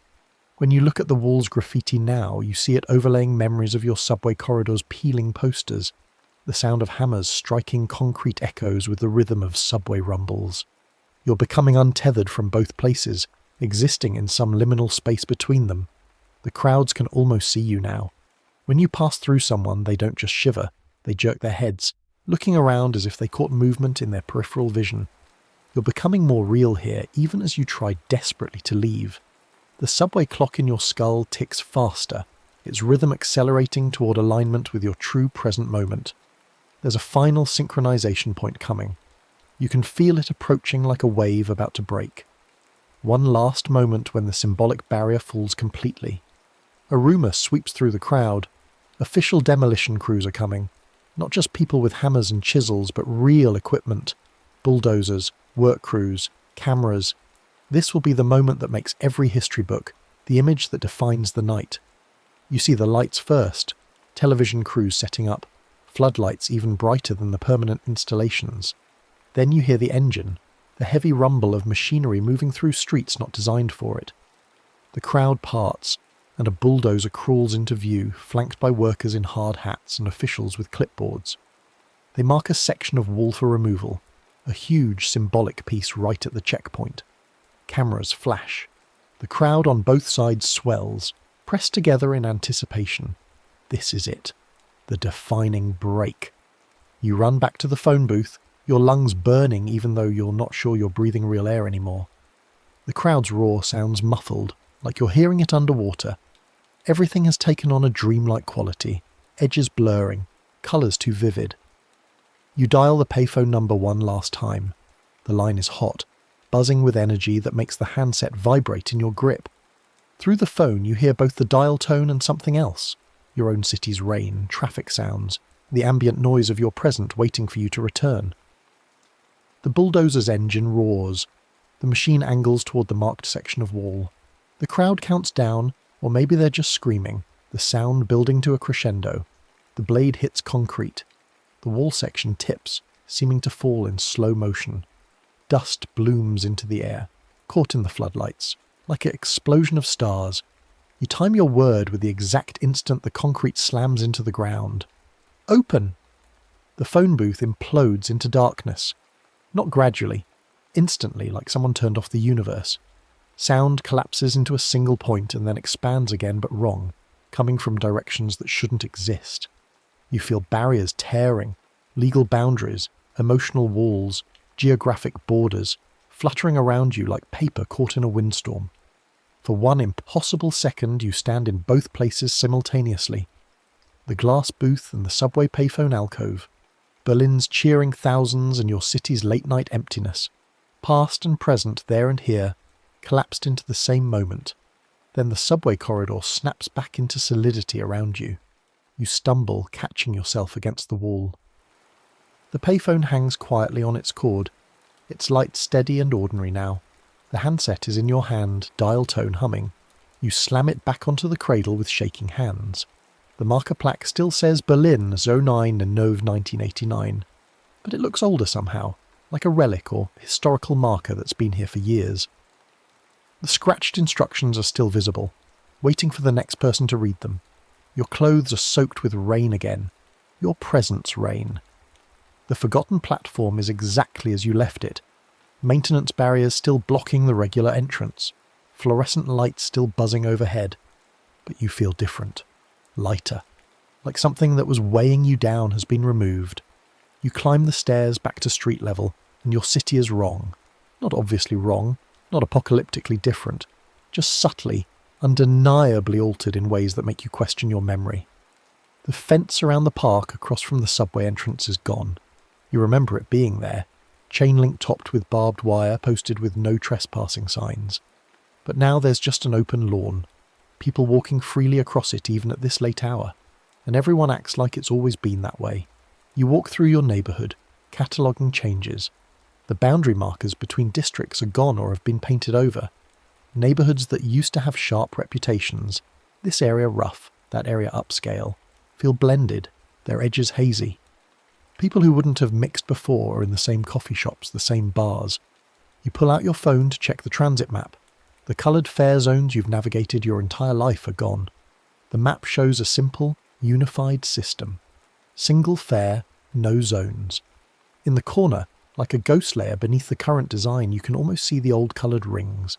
But they're faint, uncertain, like something half remembered from a dream. Your message notifications explode as the phone connects to the network. Text after text from your ex, casual and familiar, as if the 2 years of silence never happened. A missed call from the family member you swore you'd never speak to again. An invitation to dinner from them, dated yesterday, suggesting a regular pattern of contact. Everyone acts like it's always been this way. Like these softer borders, these erased lines, are simply how the city has always worked. Only you remember it differently, and even your memories are starting to feel uncertain, like maybe you're the one who's wrong about how things used to be. That night, in your apartment, you try to make sense of what happened.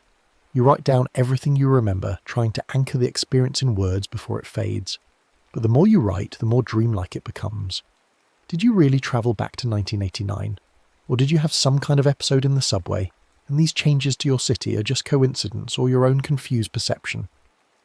The only certainty is this: borders in your city have fallen, lines that used to be solid have become permeable, and somewhere in the back of your mind you can still hear that subway station clock ticking, feel the weight of that payphone handset in your palm, Days pass. You try to return to normal, but the forgotten platform calls to you. On rainy nights especially, when the weather mirrors that first night, you find yourself drawn back. You stand in front of the maintenance barriers, looking down the side corridor to where the payphone waits. The plaque's date hasn't changed. Berlin, Renovation 1989. The instructions are still there, scratched into the metal. The rule is patient, waiting for someone to follow it again. Waiting for you to follow it again. Because you've started to wonder, if more calls mean fewer walls, what happens when you run out of borders to erase? The city has plenty of lines left. Property boundaries, legal restrictions, social divisions. But at some point, don't you need those borders? Don't they serve a purpose? What happens when you start unmaking the lines that keep you safe, sane, separate from chaos? You close your eyes and you're back there, feeling the crowd on both sides of the wall, the moment when people realized they could cross, the pure electricity of boundaries dissolving. It was terrifying and exhilarating and deeply, fundamentally human. The desire to tear down walls, to erase lines, to be free of divisions. But every wall that falls reveals what it was holding back. Every border erased connects things that were separate for a reason. You live now in a city that has learned too well how to let lines go. Your ex texts you daily, expecting responses, confused when you don't reply immediately. Your family member shows up at your door unannounced, claiming you'd agreed to visits you never agreed to. Neighbourhoods blend together, and the crime statistics shift accordingly. The transit system's unified fare means overcrowding on routes that used to be protected by zone pricing. Nothing is settled, everything is permeable, and you carry a choice that grows heavier each night. Leave the payphone hanging, let it be a relic of a single night when a wall opened and history turned. Let the borders you've already erased be enough, or pick it up again. Dial backward. Keep matching moments of falling walls to calls forward through time. Keep testing how much of you, how much of your world can survive once all the borders are gone. Tonight, standing in the forgotten platform with rain echoing down the subway entrance, you lift the handset one more time, just to hear the dial tone, just to remember how it felt. The tone is clear and steady, waiting. The clock on the platform reads 11:29 p.m. Your last coin sits in your pocket, somehow returned there, ready. The instructions haven't changed. Your number glows on your phone screen, and somewhere, in a Berlin that exists in 1989 and always, people are still climbing the wall, still breaking it apart piece by piece, still discovering what it means to erase a border that has divided the world. The clock ticks toward 11:30, and you have to decide. Do you believe in walls, or in the freedom that comes when they fall? Do you trust the lines that keep you safe, or the connection that comes when those lines disappear? You stand there for a long moment, the handset warming in your grip, your breath fogging in the cold tunnel air. The maintenance barriers behind you keep other passengers away, preserving this pocket of isolation. This forgotten corner of the city where time bends and rules written in scratched metal can unmake reality. Then you notice something you hadn't seen before. At the very bottom of the plaque, below the instructions, someone has carved a warning in letters so small you have to squint to read them. 5th call erases you. Your hand tightens on the handset. 5 calls. You've made 4. 1 more, and you won't just be erasing borders in your city. You'll erase yourself, or some essential part of yourself. The boundary between who you are and who you might become. The line that defines your identity, your memories, your continuous existence through time. You think about the people in Berlin that night, the ones whose faces you saw in the crowd. They didn't know what would happen when the wall fell. They didn't know if the guards would start shooting, if tanks would roll through the streets, if the whole thing would collapse into chaos or violence. They just knew that the wall had to come down, that the border had to be crossed, that the risk was worth whatever freedom waited on the other side. But they weren't erasing themselves. They were becoming more themselves, more free, more connected to the people they'd been separated from. Your situation is different. With each call, you're not becoming more, you're becoming less defined, less bordered, less you. You lower the handset slightly, but you don't hang up. The dial tone continues its patient hum. Your phone buzzes with another message from your ex, then another. They're getting worried now, wondering why you're not responding like you used to, like you apparently do in this altered timeline where the boundary you drew 2 years ago never existed. In their messages, you can see a version of yourself reflected back. Someone who never had the strength to walk away, who never built that necessary wall, who remained entangled in a relationship that was slowly destroying them both. Is that better? Is that freer? Or is it just a different kind of prison, one without walls to mark where you end and someone else begins? You think about the transit system, the unified fares that seemed like such a democratic change. But you've noticed in the past few days that the trains are more crowded now, that people who could afford the premium zones are annoyed, that people who relied on the cheaper outer zones are getting pushed out by development that no longer respects those boundaries. Every change has consequences that ripple outward in ways you can't predict or control. The neighbourhood boundaries that disappeared. You walk through areas now that used to be clearly defined, and you see the confusion on long-time residents' faces as their communities blend and shift. The corner store that served one neighbourhood for 30 years doesn't know who its customers are anymore. The community centre that advocated for its district can't figure out where its district begins or ends. Identity requires boundaries. Belonging requires knowing who is in and who is out. But then you remember the fence around the park, the one that disappeared. That was a good change, wasn't it? Kids play there now who couldn't before. People cut through on their way to work instead of walking around. That border falling made things objectively better. Maybe it's not about whether borders are good or bad. Maybe it's about which ones need to fall and which ones need to stand. The clock reads 11:29 and 45 seconds. You have 15 seconds to decide. Hang up and walk away, accepting the changes you've already made and living with their consequences. Or dial backward one more time, make the fifth call, match it to another moment of the wall falling, and discover what it means to erase the final border, the one that separates you from dissolution. Your finger hovers over the keypad. You've already memorized the sequence. Last digit first, working backward. It would take you less than 10 seconds to dial. You'd have time. The handset feels heavier than it should. Or maybe you feel lighter, less substantial, like you're already starting to fade at the edges, your boundaries becoming permeable. In Berlin, in 1989, in the eternal moment that the payphone connects to, someone is raising a hammer. Someone is climbing the wall. Someone is making the choice to break through. Consequences be damned. That night was full of people who decided that freedom was worth the risk, that connection was worth the chaos, that some walls deserve to be torn down no matter what comes after. But they had the benefit of hindsight now. You know how that story ended. The wall fell, and yes, there was chaos and confusion and hardship in the years that followed. But there was also reunion. Family members who hadn't seen each other in decades embracing at the border. A divided city becoming whole. A separated people finding each other again. Your situation is different. You're not reuniting with anyone. You're just dissolving. Becoming borderless in a way that might mean becoming nothing at all. The clock hits 11:30. You don't dial. Instead, you hang up the handset with a decisive click that echoes through the empty platform.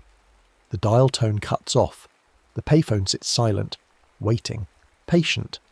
It will be here tomorrow night, and the night after, and every rainy night when you feel the pull of that Berlin crowd, that moment of possibility. But tonight, you choose to remain, to keep your borders, to accept that some walls are necessary, that some boundaries define rather than divide, that you need to know where you end and the world begins. You turn away from the payphone, from the scratched instructions and the warning you almost didn't see. Your footsteps echo as you walk back down the corridor toward the maintenance barriers. Behind you, the forgotten platform settles back into its patient waiting. A pocket of bent time that will be here for the next person who finds it, who needs to learn the same lesson about borders and what they cost. As you climb the stairs back to street level, back to your altered city with its fallen fences and erased zones and permeable neighbourhoods, you make a different kind of choice. You'll learn to live with the changes you've already made. You'll set new boundaries where the old ones fell. Not walls exactly, but lines drawn with intention, rather than inherited from a past you never questioned. You'll respond to your ex, but you'll tell them the truth, that something changed, that you need space, that whatever history they remember isn't the one you're choosing to continue. You'll talk to your family member, but you'll set terms, conditions, limits that define a relationship you can sustain. You'll use the unified transit system but advocate for the communities being disrupted by it. You'll walk through the park that has no fence but remember why some boundaries matter. The rain has stopped. The streets gleam with reflected light. borders of wet and dry, shadow and illumination. Your city spreads out around you, subtly strange, forever altered by choices made in a forgotten subway platform on a night when you learned to say both open and stop. Somewhere in 1989 a wall continues falling. But here, now, you're learning which walls to let fall and which ones to build, which borders to erase and which ones to honour. It's a harder choice than simply dialing backward. It requires judgment and nuance and the willingness to live with ambiguity. But it lets you remain yourself, defined, bordered, human. You walk home through your changed city, and for the first time since that first night, you feel like maybe you can live here. Maybe you can learn to navigate a world where some walls have fallen and others still stand, where borders are negotiable rather than absolute, where the line between freedom and chaos requires constant attention to maintain. The payphone will still be there tomorrow, the temptation will return. But tonight, you've chosen to keep yourself intact, to preserve the boundary that matters most, the one that makes you you. And maybe that's enough.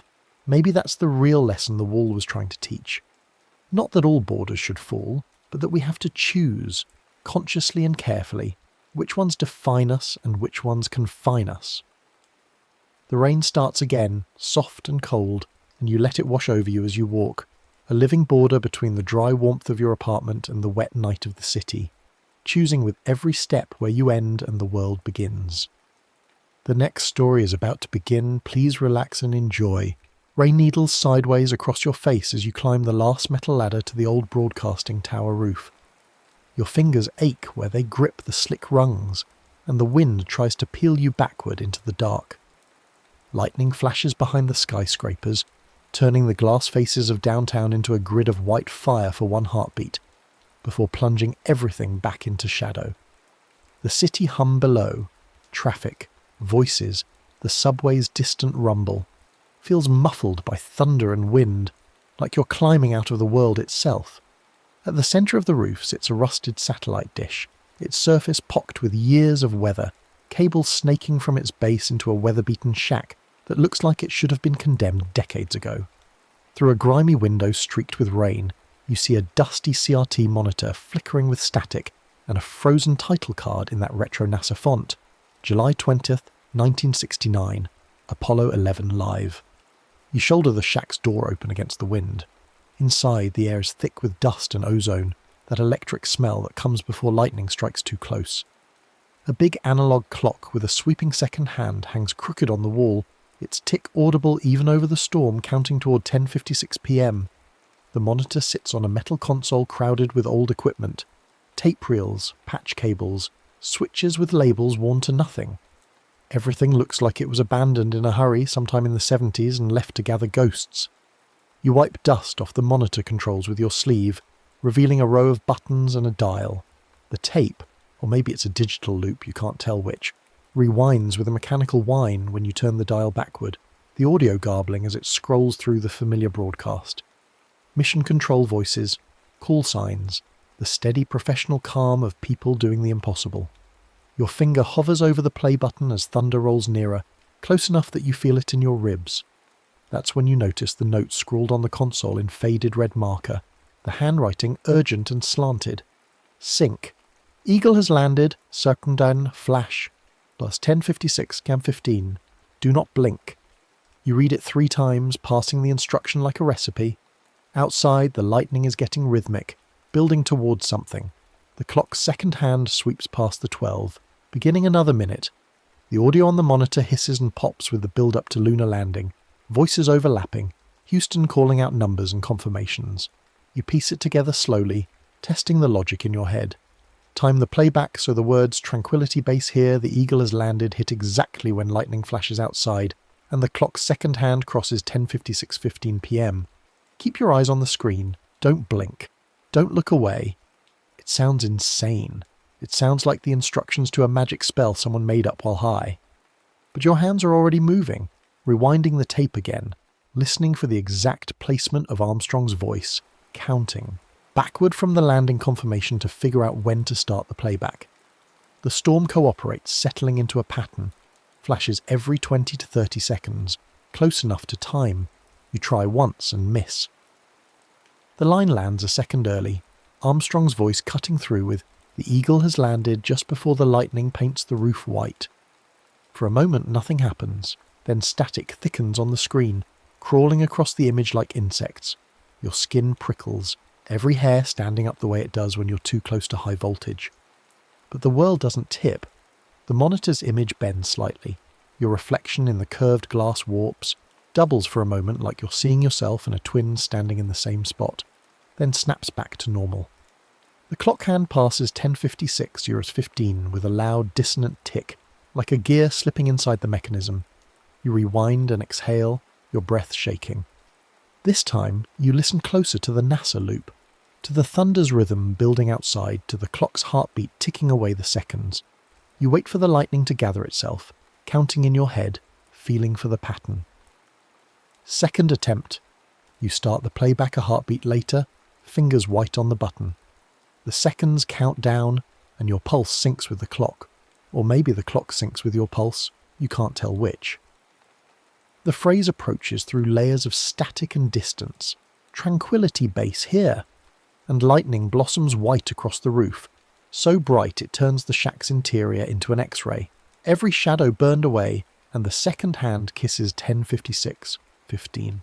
Exactly. Perfectly. And Armstrong's voice cuts through. The Eagle has landed. The screen explodes into deep, thick static that surges out of the glass. Not light, but something cold and grainy that has texture and weight.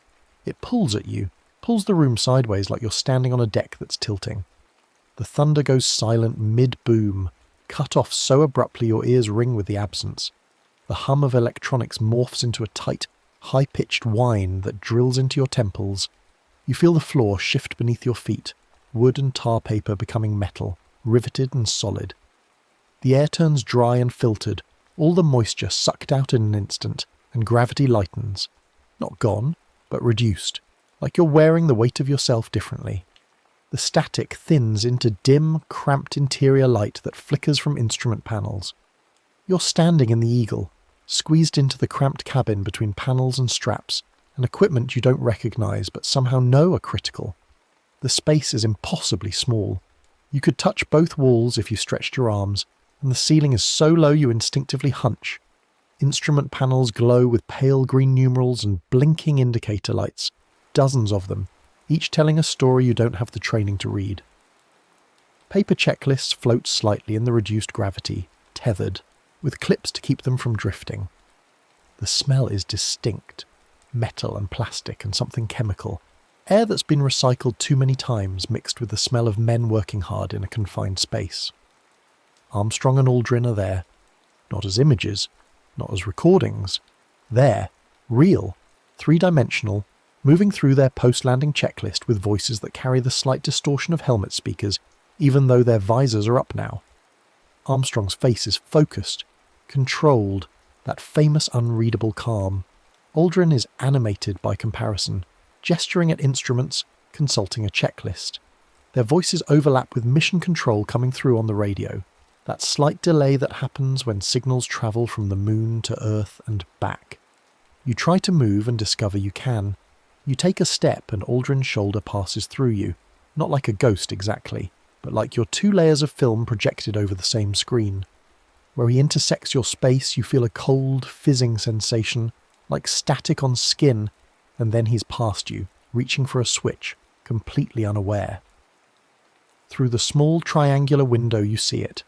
The lunar surface stretches out in shades of grey, powdery and alien, lit by harsh sunlight that throws shadows so black they look like holes in reality. The horizon is wrong, too close, curved in a way that Earth's never is. And beyond the grey there's the blackness, the real blackness of space that you've only seen in pictures, and it's so much darker than you imagined, so absolute that it seems to pull at your eyes. Earth hangs there, a tiny blue-white marble that you could cover with your thumb, swirled with clouds and impossibly bright and far away. Your chest tightens looking at it. Every person who ever lived except for these two men is on that marble. Over it all, faint and out of place, you hear another sound that doesn't belong to 1969. A distant, muffled clock ticking, like it's buried under layers of air and metal. the rooftop clock still beating in your ears even though you're 250,000 miles away and 56 years in the past. The sound anchors you, reminds you that you're still connected to that tower, that shack, that storm. You move carefully through the cabin, testing boundaries. When you try to touch a control panel, your fingers pass through it without resistance, but you feel a tingling, like touching a live wire.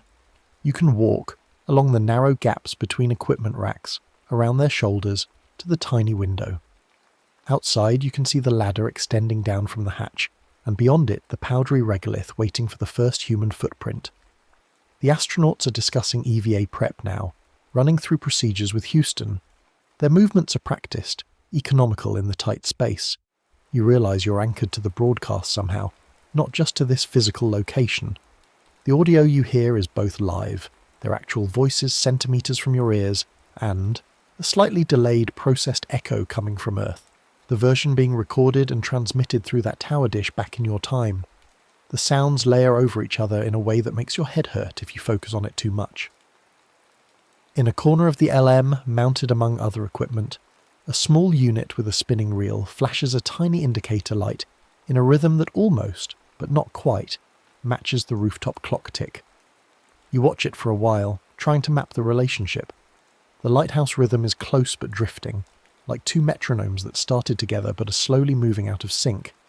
You understand with a cold certainty, your stay here is limited by how long the tower's equipment can keep the transmission tuned to this specific moment. The broadcast in your time is a loop, cycling through the same events, and you're riding that loop like a signal. If the broadcast in your time drifts, jams, or cuts, if the storm damages something, if the old equipment fails, you'll start to slide along the mission timeline forward or backward or sideways into some other version, or off it entirely into whatever static lives between the moments. When you focus hard on the rooftop clock tick in your head, the LM lights dim slightly, as if you're leaning away from this moment, losing your grip on it.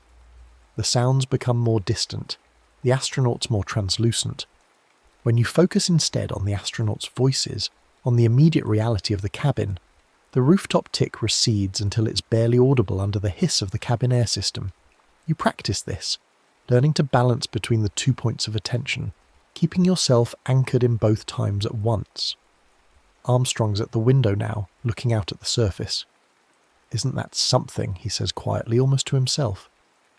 Aldrin joins him, and they stand there for a moment in silence. Two men looking at a place no human has ever stood. You position yourself so you can see past them, see what they see. The alien landscape waiting, the experiment packages they'll deploy, the flag they'll plant. History coiled like a spring ready to release. Then a burst of radio noise cuts through, sharp and sudden, exactly like the interference you've heard in old recordings. Communications drop for a second. Armstrong and Aldrin exchange a glance, waiting for Houston to come back. But here, in this moment, you feel the interference differently. The cabin flickers. For just a heartbeat, you see an alternate panel layout. Switches in different positions, a mission patch that's the wrong colour, and then it snaps back to normal. Your stomach drops. You realise that tiny interference in the signal, storm surges back home. The age of the equipment, maybe even your own breathing too close to a microphone in the shack, can branch the signal. You're not accessing a single recorded moment, but something more complicated, more fragile. Every version of the broadcast that was ever recorded, every feed that went to every station, they're all layered here, and the interference lets you slip between them. The rooftop storm back home grows more violent. You feel it somehow, even though you can't see it. The tower swaying, rain hammering the dish, lightning striking closer. Occasionally the LM shudders with a ghost thunder that isn't lunar at all, that's coming from your time bleeding into this one. Each time it happens, you feel the moment loosen around you, like a photograph curling at the edges. The rooftop clock in your head skips, 10:56:16, then 10:56:18, then 10:56:21. Seconds vanishing, your return window shrinking with each glitch. You press yourself against the cabin wall, or where you think the wall is, and concentrate on staying present, on not sliding into one of the other versions. By focusing during a static burst, by letting your attention drift in a controlled way, you discover you can nudge which version of the broadcast you're tuned to. One shift brings different radio chatter. The same words but alternate phrasing, Armstrong's tone slightly different, more excited or more controlled depending on which branch you follow. Another shift shows a fleeting overlay of foreign captions, German or Russian, coverage that never appeared in your timeline's version but must have existed somewhere, somewhen. Through the window, for just a breath during one of these shifts, you see a different footprint pattern outside, or maybe a future footprint, you can't tell. Boot treads in the dust arranged in a way that doesn't match the photographs you've memorised, as if someone else stepped down first in another branch of the night. The danger and the allure hit you at the same time. You could stay here, riding the signal, visiting multiple variants of the landing. You could watch history unfold a dozen different ways, see all the tiny branches where someone said something slightly different or stepped with their left foot instead of their right. But the rooftop clock doesn't branch with you. That tick is singular, absolute, coming from one specific clock in one specific tower. The heartbeat grows fainter with every drift, harder to hear under the LM systems and the astronauts' breathing. Returning will require locking onto the exact original line you came in on, and the more you drift, the harder it will be to find that line again among all the others. Armstrong begins suiting up for EVA. The cabin becomes very quiet except for the rustle of fabric, the click of helmet seals, the soft confirmations between the two men and Houston. You know what's coming. You've seen the footage 100 times, read the transcripts, watched documentaries that analysed every second. But being here, watching them prepare with the slow care of men who know they're about to step into the unknown, it's different. Their hands shake slightly. They're afraid and doing it anyway. The rooftop storm back home approaches another lightning peak. You feel it building, that same gathering charge that happened before you crossed over. In your ears, the distant thunder and the LM system's hum begin to beat together, frequencies aligning. The clock tick gets louder, more insistent. You realise this alignment, the first step, thunder, clock, is your best chance, maybe your only chance. When Armstrong steps onto the surface and says the line the whole world knows, the broadcast power will spike. Every station on Earth will be transmitting the same moment, and the signal will be at its strongest, clearest, most unified. If you don't use that resonance to anchor a path back, the tower's aging equipment might fail under the storm, or the loop might degrade, leaving you somewhere in a fading replay that gets more corrupted with each cycle until it's nothing but static and fragments. You watch Armstrong manoeuvre toward the hatch. The movements are slow, careful, practiced 1,000 times in training, but never in this exact configuration, this exact gravity. Aldrin helps him, checking seals, confirming readings. The hatch opens with a mechanical sound that you feel in your chest. Lunar vacuum beyond. Not empty space, but the faintest trace of gas, enough to carry sound if you could hear it. The return rule assembles itself in your mind like muscle memory for something you've never done. When Armstrong says the famous line and sets his boot on the moon, the cheering and noise on Earth will spike. Every radio, every television, millions of people holding their breath and then releasing it all at once. That wave of attention, of collective human focus, will pulse through the broadcast. At that exact instant, you need to step into the static, the grain you saw in the window, the space between clear signal and noise, and treat it like the mirror of the rooftop monitor. While holding both clocks in your mind, the one ticking here in the LM telemetry, and the one on the shack wall frozen at 10:56:15, the moment you crossed over. Outbound was matching the landing line to lightning and clock from your world. Return is matching the first step to the memory of that same lightning and second hand from inside this world. A circuit, closed at both ends. Armstrong descends the ladder. You move to the window, pressing close to the glass, or where the glass would be if you had substance here. Your awareness starts to split. Part of you is watching from the LM floor, part through the grainy window, part back in the tower shack, hand still on the play button. The boundaries between these positions blur. You can feel the roof gravel under your feet and the LM's metal floor at the same time. You can smell both ozone and recycled air. His boot hovers above the surface. The whole world holds its breath. Your world, this world, all the worlds. You feel the thunder in your chest, building. The rooftop clock breaks 10:56:15 again, even though that second already passed in your time, the loop cycling back to the moment of crossing. Time isn't linear here. It's layered, folded, all the moments existing at once in the space between transmission and reception. That's one small step for man, Armstrong says, and the audio quality does that strange thing where you can't quite tell if he said a man or just man, the static eating the article, or maybe he never said it. One giant leap for mankind. The boot presses into lunar dust. The grain of the transmission explodes into static in the window, a bloom of white and grey that fills your vision. You step forward into it with your eyes open, refusing to blink, holding both clocks in your mind. The one on the LM panel counting mission elapsed time, and the one in your memory, frozen at the moment of crossing. You force them to beat in unison, to sync the way you synced the landing phrase with the lightning. The grey dust becomes roof gravel under your feet, sharp-edged and real. The hiss becomes rain, individual drops hitting metal and tar paper. The LM's cramped walls expand into the shack's flaking boards, mould-spotted and water-damaged. You're standing in front of the CRT monitor, the same moment you just lived now playing out on the screen. Armstrong's boot touching down, the flag of dust, the grainy black and white footage that the whole world watched. But now it's distant, contained, a recording of something that happened a lifetime ago. Your lungs burn like you've just run a race. You're gasping, doubled over, hands on your knees. The storm still rages outside, but it feels wrong. The rhythm's slightly off from what you remember. The thunder comes a beat too late. The lightning flashes in a different pattern. When you catch your breath enough to stand, you look at the analog clock. It still hangs crooked on the wall, still ticks toward midnight. But now there's a tiny NASA worm logo stamped under the numbers, red and white, that retro 70s design. You stare at it. You're absolutely certain it wasn't there before. The clock was generic, industrial, anonymous. Now it's branded, official, like it came from a government surplus auction. On the screen, the broadcast continues. Armstrong and Aldrin move across the surface, deploying experiments, collecting samples. It looks right. It looks exactly like the footage you've seen 100 times, except the mission patch in the corner graphic is subtly different. The Eagle's wings are swept at a slightly different angle. A small broadcaster logo appears in the lower right from the start, not added later in post-production.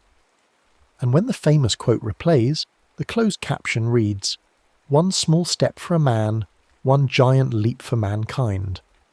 With the article, definitive. Like it was always clearly said that way, and only conspiracy theorists and audio engineers ever suggested otherwise.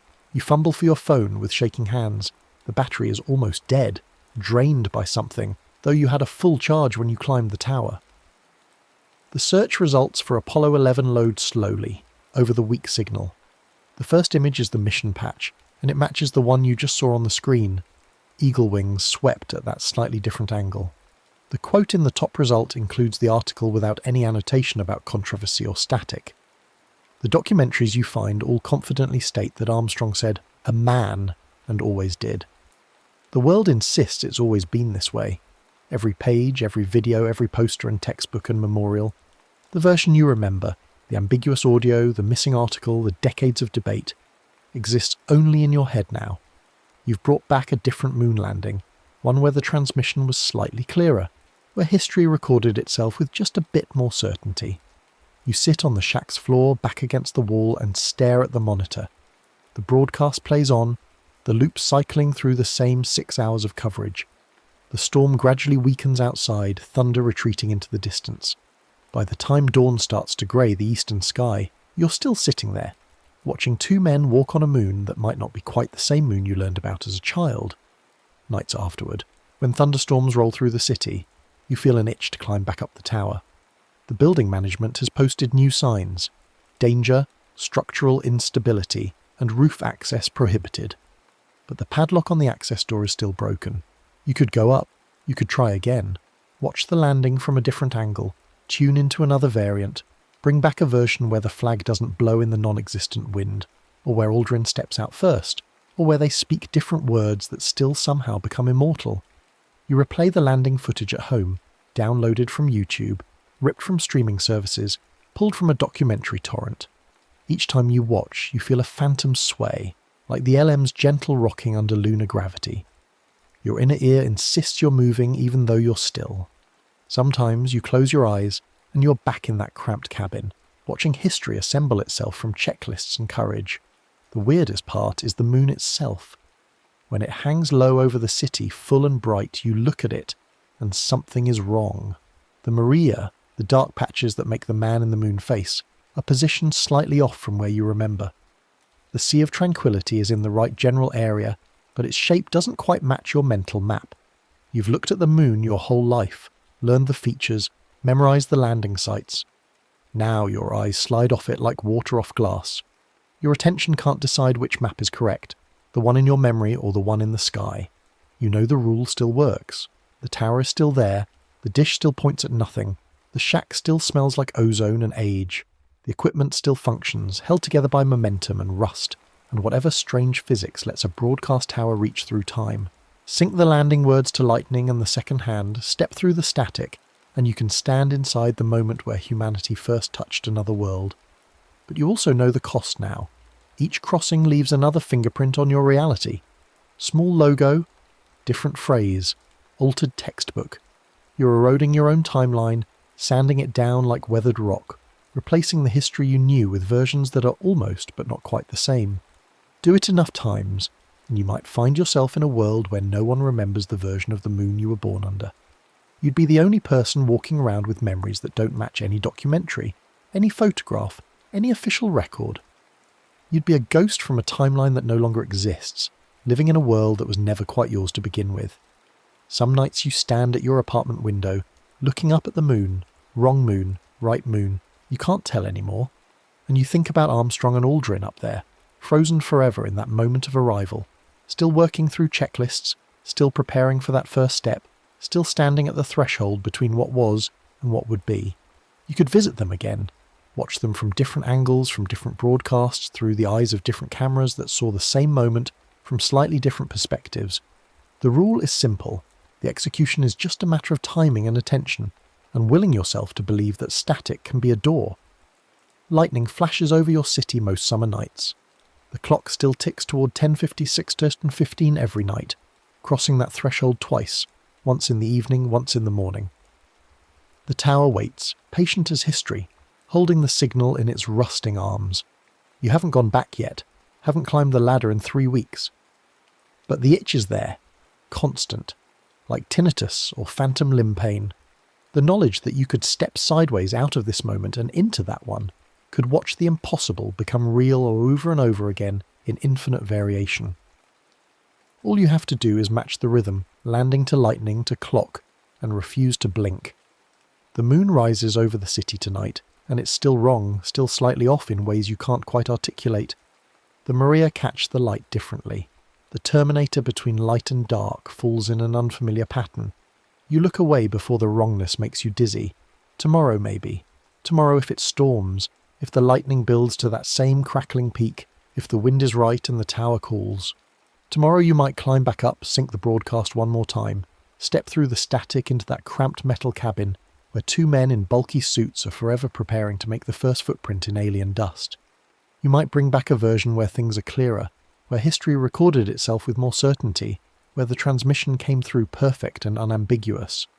Or you might bring back something stranger, this landing where everything went wrong but somehow worked anyway, where they spoke different words or planted a different flag or saw something in the black sky that made them pause. Each version would be real, each would become the official history, the one everyone learns in school, the one that exists in textbooks and museums and collective memory.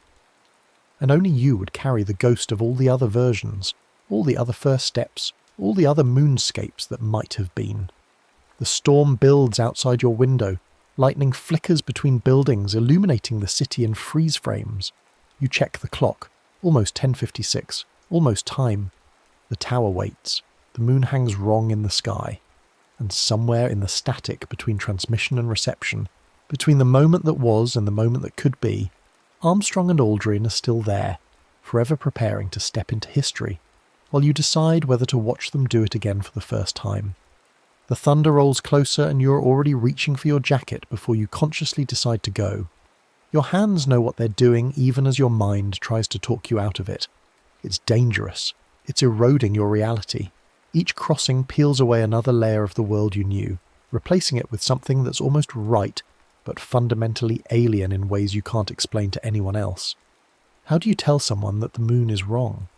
How do you explain that history happened differently than it does now? But your feet are already moving, carrying you down the apartment stairs, out into the wet streets. The rain hasn't started yet, but you can smell it coming. That electric ozone smell that's become synonymous in your mind with crossing over. The city feels empty at this hour, just past 10:30 on a Tuesday night. The bars are still open, but the streets are quiet, everyone driven inside by the approaching storm. You move through puddles of streetlight and shadow, heading toward the old industrial district where the tower rises like a skeletal finger pointing at nothing. The building is more derelict than you remember. Has it only been 3 weeks? The plywood over the ground floor windows has new graffiti, territorial tags and crude declarations. The chain link fence has been cut wider, the gap now big enough to walk through without turning sideways. You slip inside and stand in the lobby, letting your eyes adjust. The mailboxes on the wall are empty, their little doors hanging open like mouths. Something scurries in the walls, rats probably, or maybe just the building settling into its own decay. The stairwell smells like urine and mould. You take the stairs 2 at a time, your footsteps echoing in the concrete shaft. Your heart is already racing and you haven't even reached the ladder yet. Part of you wonders if this is addiction, this need to go back. Not to the moon itself, but to that moment of transition, that sensation of the world tilting and reality becoming negotiable. The static that pulls you through feels like the most honest thing you've ever experienced. Pure signal, pure information, unfiltered by interpretation or memory, or the slow degradation of recorded media. The roof access ladder is slicker than last time, rain from earlier storms having left a film of algae on the metal rungs. You climb carefully, testing each grip before committing your weight. The city spreads below you, a circuit board of lights and motion. From up here you can see the highway cutting through downtown, headlights flowing in rivers of white and red. You can see the old stadium, dark and empty, waiting for demolition. You can see all the way to the hills on the eastern edge, where the expensive houses perch like spectators watching the city eat itself. The tower roof is how you left it. The satellite dish still pointed at the same empty coordinates, the shack door still hanging slightly open. But something feels different. The air is heavier, more charged. The lightning is building faster than it did before, flashes coming every 10 seconds now, illuminating the underside of the cloud layer in shades of purple and white. You check your phone. 10:51. 5 minutes until the moment. Plenty of time to set up, to find the rhythm, to sync yourself with the broadcast. Inside the shack, the CRT monitor is already on. You're certain you turned it off last time, but the screen glows with that blue-grey light of an active display waiting for input. The frozen title card is there. July 20th, 1969, Apollo 11 Live. But now there's something else. A second line of text below it, added in a different font, slightly pixelated like it was inserted digitally after the fact. Transmission 7 of your skin goes cold. 7. You've only crossed over once, unless the count isn't personal, unless it's tracking every crossing that's ever happened, every person who's ever figured out the rule and climbed this tower and synced themselves to the landing. How many others have there been? How many versions of reality are walking around the city right now, each one carrying a slightly different moon, a slightly different history? The clock on the wall still has that NASA logo you don't remember. The second hand sweeps past the 12 and begins its climb toward 10:56:15. You have maybe 4 minutes. Your hands move automatically, rewinding the tape, finding the right position in the broadcast. The audio spools backward, Armstrong's voice in reverse, mission control's confirmations inverted into nonsense syllables. You've done this before. You know the timing now, can feel it in your bones, but something stops you. Your finger hovers over the play button and you look at the note scrawled on the console. Sync. Eagle has landed. Dustin's flash. Plus. 10:56:15. Do not blink. And you notice something new. Below it, in different handwriting, someone has added, return is not guaranteed. Each crossing costs. Count the cost. Who wrote that? When? You. Were just here 3 weeks ago and it wasn't there then. Or was it? Your memory feels slippery, unreliable. Maybe it was always there and you just didn't notice, too focused on the mechanics of crossing to pay attention to warnings. Or maybe someone else has been here since your last visit. Maybe you're not alone in this. Maybe there's a whole community of timeline refugees, people who've crossed over so many times they don't even remember which version of reality they started in. The lightning flashes outside and you count. 1 Mississippi, 2 Mississippi, 3 Mississippi before the thunder arrives. It's getting closer. You check the monitor, check the clock, check the sky through the grimy window. Everything is aligning. The conditions are perfect. Better than perfect. The storm is more organised than last time, the lightning more regular. It's like the universe is conspiring to make this crossing as easy as possible. But that thought makes you pause. Why would it be easy? Why would the universe want you to do this? Unless it's not the universe, but something else. Some mechanism you don't understand. Some system that benefits from people sliding between timelines and bringing back slightly altered versions of history. What if you're not discovering a phenomenon but participating in one? What if every crossing, every alteration serves some purpose you can't see? The clock hits 10:54. 2 minutes. You have to decide now. Go through with it or walk away. Stay in this version of reality with its wrong moon and its slightly off mission patch, or cross over again and bring back another variation. Stack another layer of altered history onto your increasingly unstable relationship with consensus reality. Your hands are shaking as you position your finger over the play button. The storm is directly overhead now, the thunder and lightning almost simultaneous. The whole tower sways slightly in the wind, metal creaking, cables singing. Through the window you can see the satellite dish trembling, rain starting to needle across its rusted surface. The city below looks unreal from up here, too distant to be the same place where you live and work and pretend to be normal. You think about Armstrong and Aldrin in that cramped cabin, going through their checklists with steady voices even though they knew they might die up there. They might run out of oxygen. The ascent engine might fail. A micrometeorite might puncture the hull. They might be stranded 250,000 miles from home with no way back and nothing to do but wait for the air to run out while the whole world watched. But they went anyway. They committed to the crossing. 10:55. 1 minute. You start the playback, listening to the familiar cadence of mission control voices, the overlapping radio chatter, the building tension toward landing. Your eyes track between the monitor, the clock, and the window where lightning illuminates the storm clouds from within. You can feel your heartbeat in your throat, in your fingertips, syncing with the clock's second hand as it sweeps upward. The phrase approaches. You don't blink, you barely breathe. Tranquility base here. Lightning flashes white across the entire sky, so bright it hurts, and the second hand touches 10:56:15, and Armstrong's voice cuts through perfectly. The Eagle has landed. But this time something is different. The static that blooms from the screen doesn't just pull, it tears. Reality rips like fabric, the edges jagged and wrong.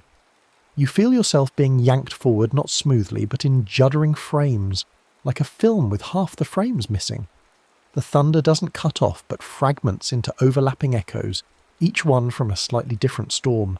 The floor becomes metal but also stays wood, both surfaces existing simultaneously under your feet, until the contradiction resolves with a sensation like vertigo.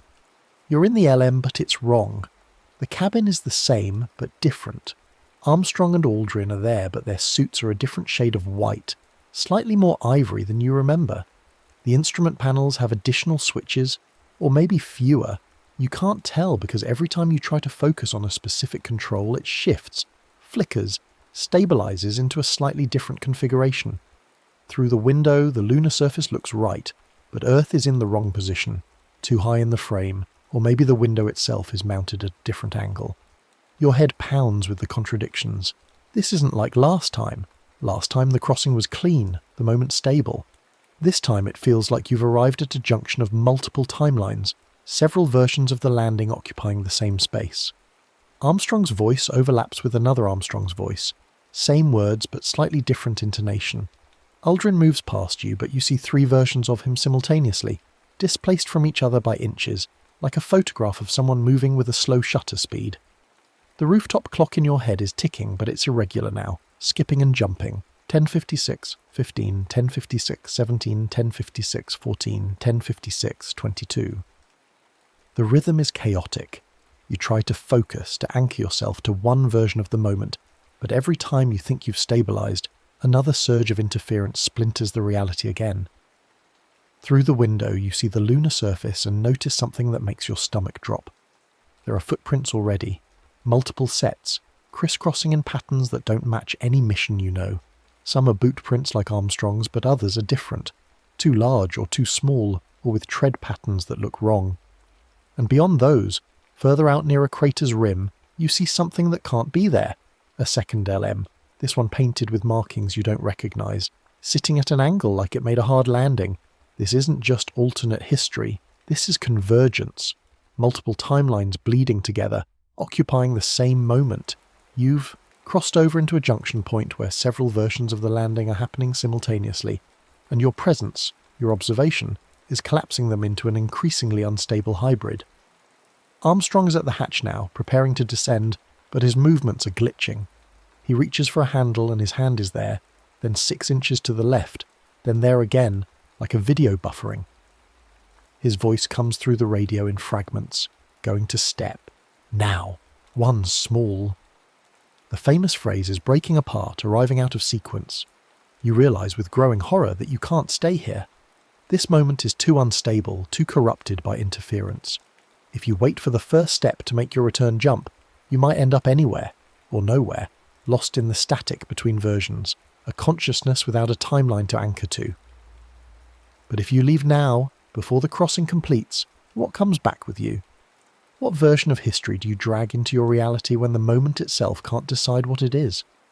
The tower back home, you can feel it through the chaos, that distant anchor point, is struggling. The storm is worse than you anticipated. You sense rather than see the lightning striking close to the dish, electricity arcing through old cables, the monitor in the shack flickering. Your connection is degrading. The rooftop clock skips wildly now. 10:56:45, 10:56:02, 10:57:33, 10:56:15 again. You have seconds to decide. Stay and risk becoming unmoored from any timeline, or jump now through degraded conditions and bring back God's know what version of history. Armstrong's boot touches the ladder, or maybe it doesn't. The moment keeps resetting, looping, fragmenting. Through the window you see Earth flicker between positions, between sizes, between slightly different cloud patterns. The next story is about to begin, please relax and enjoy. Rainwater snakes down tiled walls and drips from the ceiling as you stand on a nearly empty underground platform. The LED clock over the track stutters between 2:24 and 2:25, flickering like a tired eye. Fluorescence hums and buzzes overhead, casting sickly light across the wet concrete. You've been waiting 40 minutes for a train that should have come 35 minutes ago, watching each passing minute dissolve into the next, with the slow drip of water from cracked tile. A late train rattles through without stopping, wind pushing damp air into your face. The gust carries the smell of oil and ozone, and in that brief moment of chaos, papers swirling, your jacket whipping against your body, you spot something you've never noticed before. A narrow stairwell tucked behind a support column at the far end of the platform. Bare concrete steps descending into darkness. No sign, no warning tape, no authorized personnel only placard. Just a faint green glow at the bottom, pulsing slowly like a heartbeat. Your phone has no service. It hasn't for the last 10 minutes, the signal bars vanishing one by one, as if something below is drinking them. The rain sounds filter down the stairwell, mixing with a low mechanical hum from below. You glance at the stuttering clock, 2:24, 2:25, 2:24, and something about that broken rhythm pulls you forward. Your footsteps echo as you cross the platform, each one louder than it should be in the empty station. The stairwell is older than the platform above. The concrete is poured differently, rougher, with a kind of texture that suggests hands mixed the aggregate decades before modern codes existed. The green glow grows brighter as you descend, resolving into emergency lighting that looks both ancient and somehow wrong. The bulbs encased in fixtures you don't recognise. 15 steps down, the mechanical hum becomes clearer. Not the hum of modern machinery, but something deeper, more resonant, like the sound a massive engine makes when it's coasting rather than working. The hidden platform is smaller, older. Brick arches curve overhead, their mortar crumbling in places to reveal older brick beneath, and older brick beneath that, layers of city stacked like sediment. A single track runs through the centre, and on it waits one train. Not a modern subway car with its smooth panels and automated announcements, but something in between. Old bones dressed in newer skin. The cars are rounded like vintage rolling stock, but wrapped in dark metal that seems to absorb light rather than reflect it. The doors are closed, the windows are dark. Above the train, a destination board flickers, but it doesn't show a time. No, 2:47 arrival or 3:15 departure. Only 4 words in dim orange letters. Departure, year 3025. You stare at those words long enough that they begin to feel like a trick of tired eyes, but they don't change, they don't flicker into sense. Year 3025, as if a subway could travel through time instead of tunnels, as if destination meant something other than distance and direction. A ticket machine stands alone against the brick wall, its design straddling eras like the train. An old mechanical body with a digital screen grafted onto its face. A single ticket protrudes from the slot, already printed, the paper slightly curled at the edges as if it's been waiting for you. Your full name is etched onto it, perfectly spelled. Not the shortened version you use at coffee shops or the nickname your friends default to, but your complete legal name, every middle initial, every syllable that appeared on your birth certificate. Below that, platform B- and valid at 2:25 only. And below that, in smaller print that you have to squint to read, departure synchronized to origin convergence. The ticket is warm in your hand. Not hot, but body warm, as if someone just held it. You turn it over and find more text on the back. Rule. When clocks strike 2:25, read your full name as printed. No earlier, no later, one breath. Through the train's dark windows you can see the platform clocks. 3 of them mounted at intervals along the brick wall. All of them are struggling with 2:25, the digits flickering between 2:24, 59 and 2:25, and sometimes stuttering backward to 2:24:58, like they can't quite decide which moment they're in. Like 2:25 is a minute that doesn't want to exist. A metallic voice whispers from a speaker hidden somewhere in the arches, distorted by static and distance but clear enough to understand. Rule when the clocks strike 2:25. Cass, read your full name from the ticket. No earlier, no later, one breath. The voice doesn't repeat. The platform falls back into silence, broken only by the hum and the distant sound of rain filtering down from somewhere above, or maybe below. The acoustics down here make direction meaningless. You watch the clocks through the window, testing yourself against their rhythm. Your heart begins to sink to the ticks, counting the seconds that loop and stutter. 2, 24, 57, 58, 59, back to 57, forward to 59. Holding on, 59 for 3 seconds, then 00, then back to 58. The pattern isn't quite random, it's searching. The clocks are feeling their way towards something, and you realise with a chill that runs down your spine that they're waiting for you to be ready. You step closer to the nearest carriage. The doors remain closed, but through the dark glass you can see the interior, dimly lit by the same green emergency lighting. Empty seats upholstered in material that might be leather or might be something else. Straps hanging from overhead rails swaying slightly, even though there's no breeze. The train feels like it's breathing, like it's alive in the way that old ships are alive, aware of their passengers through the creak of their boards and the shift of their weight on water. You test the door. It doesn't budge. The ticket grows warmer in your hand. The clocks flicker faster now. 2:24, 57, 58, 59, 00, 59, 00, 59, 0, settling into a pattern, building towards something. Your breath catches in your throat as you realise this is it. The moment is compressing, reality narrowing toward a single second where the impossible becomes possible, where a train can leave for a destination 1,000 years away. You inhale. The clocks hit 2:25 across all 3 displays simultaneously. They're flickering, suddenly synchronized, suddenly certain. And in that moment of certainty, you speak your full name exactly as printed on the ticket, every syllable clear, The entire thing contained in a single breath that tastes like ozone and rain. Every carriage light snaps off at once. The darkness is absolute. The kind of black that only exists underground where no light has ever reached naturally. You feel the train shift beneath you. No, you feel yourself shift relative to the train, as if gravity just changed its mind about which way is down. The brakes sigh like something exhaling, a long mechanical breath that sounds almost relieved. Rails hum underfoot, not with electricity, but with something else. Some other energy cooling from 1,000 journeys, or building toward one more. In the darkness, you hear a distant thunder of rain and a new hum. Lower, heavier, felt in your chest rather than heard with your ears. The sound of deep time moving. The sound of years being crossed like subway stops. When the door seals unlatch with a soft hiss and the lights slowly return, the signage has changed. The orange letters now read Arrival, Year 3025. The platform beyond the glass is cracked, overgrown with something that might be moss but glows faintly blue.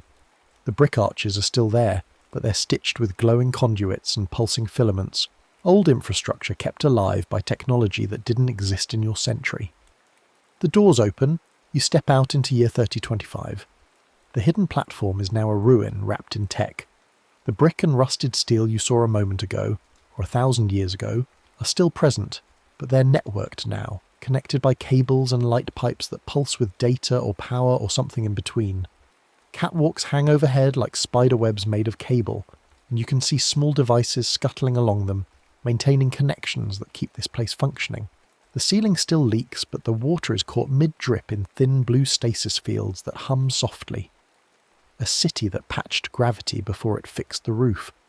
On the far wall, a giant display shows a schematic of a single, looping subway line. Every branch is greyed out, every connection severed, except for one bright ring labelled in a language you don't know. The characters shift and flow like they're not quite settled into their shapes yet, still deciding what they mean. A tiny icon of your train pulses on the loop, moving slowly around the circuit. Alone.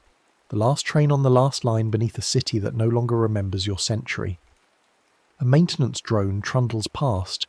On 4 spindly legs, its body a collection of mismatched parts held together by purpose rather than design. It pauses near you, flickering a light pattern that feels almost like a question. Blue, green, blue, pause, blue, green, before deciding you're not its concern and continuing on its rounds. The sound of its legs on the platform is oddly comforting, a reminder that this place, however strange, still follows rules, still has routines. You walk along the platform, your footsteps echoing differently than they should. The acoustics have changed, or maybe your ears have changed. Maybe crossing 1,000 years does something to the way you hear the world. The air tastes different too, cleaner somehow, but with an underlying metallic tang like you're breathing inside a machine. Near what might have been a station attendant's booth in your time, you find a glass kiosk sealed by age and neglect. Its interior is filled with yellowed paper, rusted punch tools, and a holographic projector half buried in dust. When your ticket slips from your pocket onto the counter, and you're not entirely sure it's slipped, or if your fingers simply let it go, the projector flickers alive. A hollow, glitching clerk avatar materializes above the dust. It's humanoid in the way that mannequins are humanoid. All the right parts in roughly the right places, but nothing that suggests actual humanity. Its voice comes from everywhere and nowhere, reconstructed from fragments of recorded announcements. Outbound passage, read your full registered name at the instant your origin clocks converge on the departure minute. Inbound passage, return to your origin platform and read your name as registered in memory, not in ink, at the instant both centuries strike the same second. The avatar's face glitches, pixels scattering and reforming. It continues. Warning. Each crossing decays your alignment with your native timestamp. Memory will choose a century before the clocks do. Then it freezes, caught mid-gesture, and slowly fades. But those words hang in the air like smoke, like a smell you can't quite place. Memory will choose a century before the clocks do. You realise the rule isn't just about the ticket, it's about how tightly you remember who you are and when you belong. The ticket was just a tool to focus that memory. to anchor you to a specific moment. But memory is mutable. Memory shifts. And if your memory starts to believe you belong here, in 3025, then the clocks will agree. You pocket the ticket carefully and return to the platform. The train waits with doors open, patient as stone. You step aboard. The interior is exactly as you glimpsed it before. Green emergency lighting, empty seats, swaying straps. But now you can see the details. The seats are upholstered in something that looks like leather, but shifts slightly under your gaze, as if it's watching you back. The advertisements above the windows are in that same flowing script you saw on the station. Schematic, but some of them flicker into languages you recognise for brief moments. English, others you don't know, and then back to the dominant script, settling like sediment. You sit. The seat moulds to you, adjusting in small ways that are too subtle to be comfortable and too noticeable to ignore. The train lurches into motion without announcement, without the usual surge of acceleration. It simply begins to move, as if it was always moving and only now decided to let you notice. The first station arrives quickly.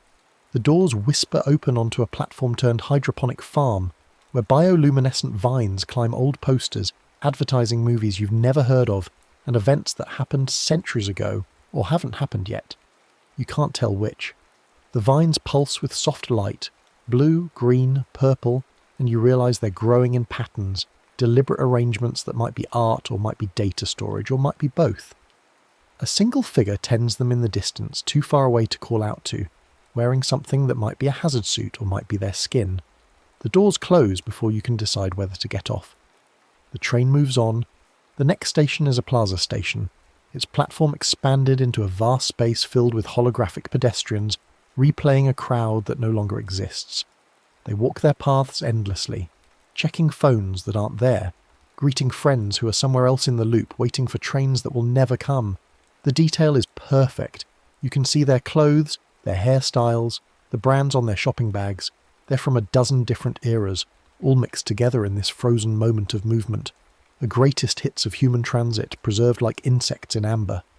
A maintenance hub comes next, where the only staff are disembodied voices announcing delays on lines that were shut down centuries ago. The Blue Line is experiencing service interruptions due to temporal anomalies originating in the 2000s. Please avoid unauthorized temporal boarding procedures. The voice is calm, professional, reading from a script that assumes everyone knows what temporal boarding procedures are and why they need authorization. Everywhere, the announcements reference earlier eras like myths or system bugs. You catch fragments as the train moves through.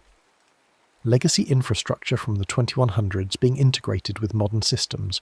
If you encounter passengers from discontinued timelines, please report to station management. Due to ongoing repairs to causal flow, some destinations may arrive before you depart. You catch your reflection in a cracked security panel. You look the same. Same face, same clothes, still damp from the rain you left behind 1,000 years ago. But the timestamp in the corner of the panel reads 3025 02 25 02.25. The system has tagged you, logged you, decided when you are even if you're not sure yourself. The train completes its loop and returns to the hidden platform. You step off, needing to feel solid ground, needing to think.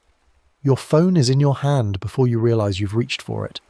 The screen shows 2:25 a.m, but the date is a mess of digits, cycling between your year and 3025 faster than you can read. Apps crash when they try to fetch current data.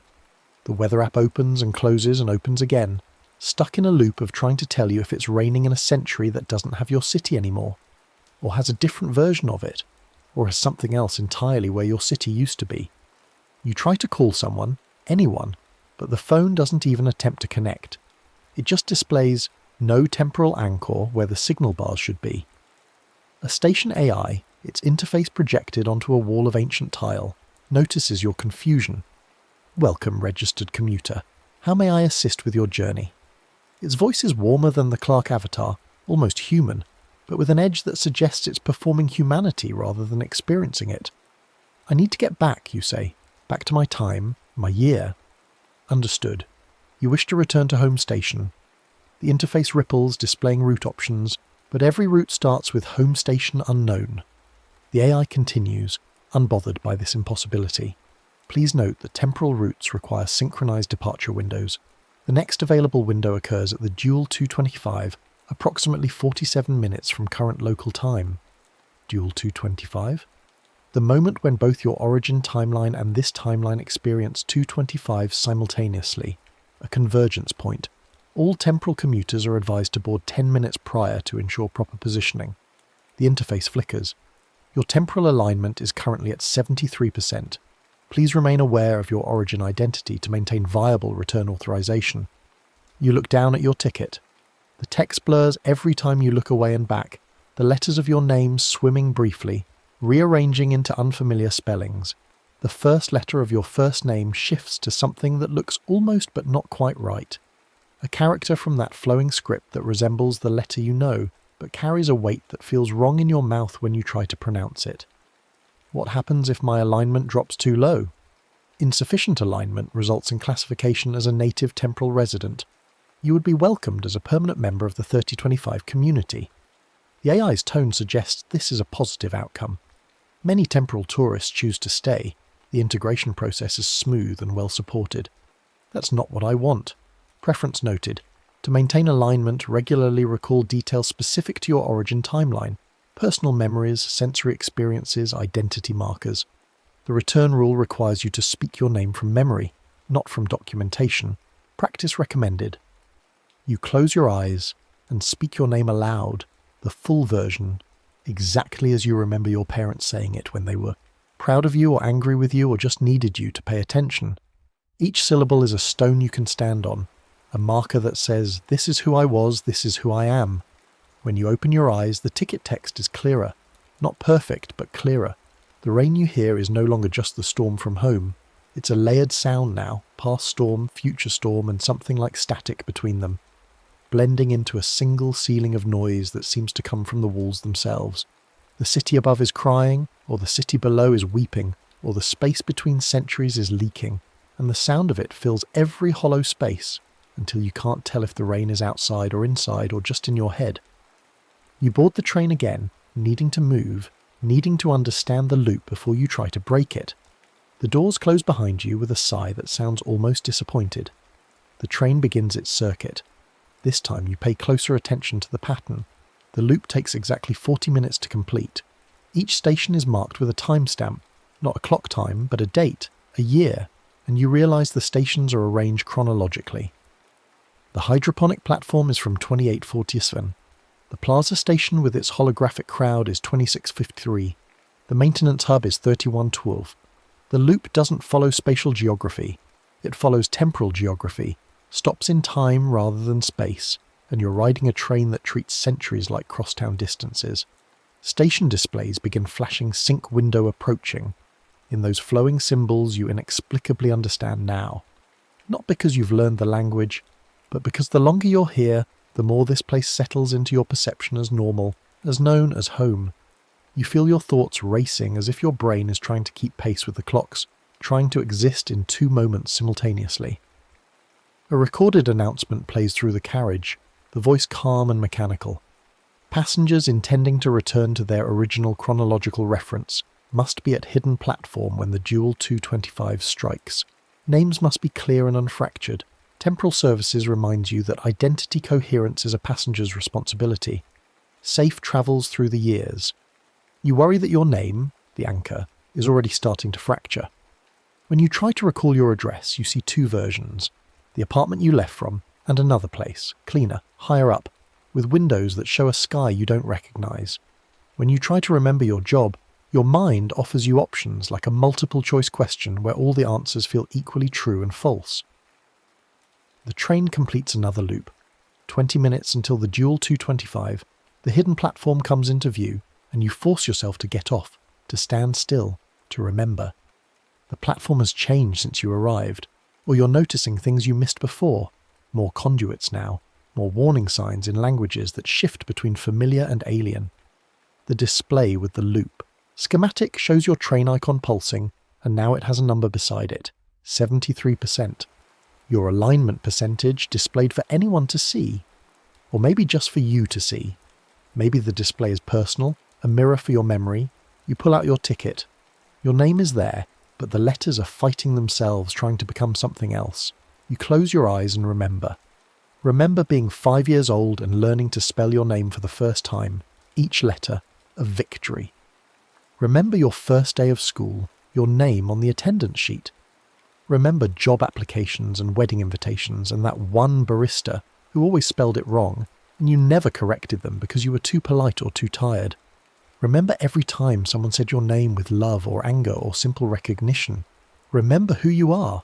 The ticket stabilizes, the letters settle, you breathe.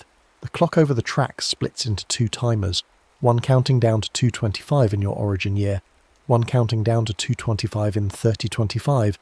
They move at different speeds, seconds lasting different lengths, as if time itself is elastic and each century measures it differently. But they're converging, the 2 countdowns spiraling toward each other like water down a drain. 10 minutes, 5 minutes. The platform begins to glitch, showing 2 versions of itself overlapping, the future version with its conduits and warnings, and an older version, your version, with its cracked tiles and stuttering clocks. You can see graffiti from your time superimposed over future maintenance codes. Someone's phone number scrawled across a warning about causal flow disruption. A moment where past and future are trying to occupy the same space. 3 minutes. The train doors open even though the train hasn't moved. You step into the doorway, 1 foot in the carriage, 1 foot on the platform existing in the space between. Through the windows you can see both platforms now, flickering back and forth like a film reel missing frames. Your origin station with its damp concrete and tired commuters. The future station with its drone and bioluminescent vines creeping down from somewhere above. 1 minute. The timers accelerate, seconds tumbling over each other in their rush toward convergence. You close your eyes. The ticket is in your pocket, but you're not reading from it. You're reading from memory, from the deep storage of self where your name has been written, since before you learned language, since before you understood that names were how people kept track of each other across time. 30 seconds, 20, 10. The sounds layer, past rain and future rain, and the hum of the train, and the sigh of brakes and voices from both centuries calling out their destinations. 5, 4, 3. The clocks strike their moment, both timers hitting 2:25 simultaneously, and in that instant you speak your full name exactly as you remember it, every syllable steady, every letter chosen from the version of you that existed before tonight, before this impossible journey, before you knew that time could be crossed like city blocks. Your voice echoes twice. One echo is deeper, metallic, the sound processed by a century of technology. One echo is muffled by rain, organic, human, small. The train brakes sigh. All lights die again, past and future plunging into darkness simultaneously, and you fall through the gap between them. When the glow returns, you're back on the damp, half-deserted origin platform. The hidden stairway is behind you, its green glow already fading. The future train is gone. The old clock struggles but holds steady at 2:26 a.m, no longer stuttering, no longer stuck. The rain sounds like normal rain now, just water falling from the sky in the middle of the night. Nothing more meaningful than weather. Your hands are shaking. Your phone is in your hand and you check it without thinking. A reflex, a way to anchor yourself to the familiar. The year is correct. You made it back. You're home. The date is today's date. The time is 2:26 a.m. and every app opens normally, pulling data from servers that exist in your century, showing you a world you recognize. Relief floods through you, warm and dizzying. You did it. You followed the rule. You kept your name clear. You made it back across 1,000 years to the moment you left. The hidden stairway will probably vanish now, seal itself up, become just another urban legend about the subway system, about weird things that happen late at night when you're tired and alone and the trains aren't running on schedule. But then you notice, your phone's clock says 2:26 a.m. You check again, still 2:26 a.m. You wait, watching the seconds tick past 20, 30, 40 and check again. 2:26 a.m. The time isn't moving. Or it's moving but jumping back, caught in its own loop, unable to progress past this moment. You lock the phone and unlock it, and the time flickers. 2:26, 2:25, 2:26, 2:25, settling back on 2:25 with the stubborn insistence of a needle finding true north. The subway app on your phone has updated while you weren't looking. When you open it, there's a new line on the map. A circular route with no label, no stations marked. Just a loop that sits in the corner of the screen like a watermark. You try to tap it, but nothing happens. You close the app and open it again, and sometimes the loop is there and sometimes it's gone, as if it exists only when you're not looking directly at it. A new service announcement plays through the platform speakers, crackling with distance. Legacy infrastructure modernization will affect the circular route on an ongoing basis. Passengers may experience temporal overlap during transition periods. Thank you for your patience as we integrate earlier era systems. You look around the platform. The other passengers, the few who are here this late, don't react to the announcement. They're looking at their phones or sleeping against poles or staring into space with the 1,000-yard stare of people who ride the subway too late at night and have seen too many strange things to be surprised by one more. None of them seem to have heard it. Or maybe they heard it, but dismissed it as background noise, the kind of meaningless transit announcement that you learn to filter out after years of commuting. But you heard it, you understood it, and when you close your eyes, you can still hear the hum of that deeper engine, the sound of the last train moving beneath a dying city, running its eternal loop through stations that map time instead of space. Over the next few days, you try to return to normal. You go to work, you meet friends, you do laundry and buy groceries and do all the things that make up a life in your century. But 225 keeps finding you, not just at night, though that's when it's worst, but throughout the day. 2:25 p.m. arrives and your devices all pause for just a moment, syncing to something unseen. And whenever it's 2:25 in the afternoon or in the deepest part of night, you feel a gentle sway under your feet, as if standing on a moving carriage. The floor of your apartment shifts imperceptibly. The ground beneath the sidewalk hums with rail song. The world rocks like you're still riding that impossible loop. Rain on the street sounds like it's coming from underground now. You'll be walking home and hear it, not from the sky where weather happens, but from beneath the pavement, as if the storm is happening in the tunnels, as if the city below is crying its own tears independent of the city above. Sometimes, in the reflection on a subway window, any line, any time of day, you catch a faint outline of yourself in different clothes, cleaner clothes, simpler. The kind of minimal, functional garments that suggest a future where fashion has given way to pure utility. And behind that reflection self, you can see a cracked, overgrown platform labelled with symbols you're starting to recognise. Not your platform, not your century, but close, always close, bleeding through the glass like a double exposure photograph. You keep the ticket in your wallet, tucked behind your driver's licence where you'll see it every day. Its printing is half faded now, the text ghosting away except for your name, which stays sharp whenever you choose to read it slowly, whenever you need to anchor yourself to who you were before you knew about the last subway. The ticket is a reminder, a talisman, a warning and a promise both.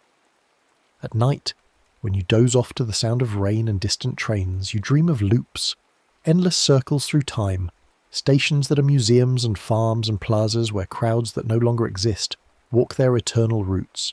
You dream of the maintenance drone with its questioning lights, of the AI that wanted to help you find home station, of the Clark avatar frozen mid-gesture in a kiosk full of dust. You dream of the rule and the return rule and the warning that memory chooses, before clocks do, and you know the return rule still works. You tested it, you proved it, which means the opposite is also true. The outbound rule still works too. The hidden stairwell may appear on any platform where the clocks misbehave around 2:25. Any platform, any night, anywhere the infrastructure is old enough or strange enough or broken enough to let the centuries overlap.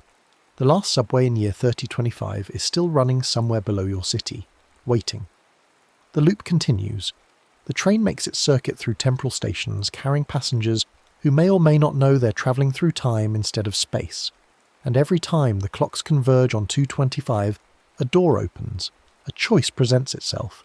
Stay in the century that raised you, with all its familiar comforts and known problems, or step through into a future that's already trying to claim your name.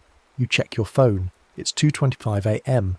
You've been lying awake for hours, listening to rain that isn't quite rain, feeling the sway of rails that aren't quite there.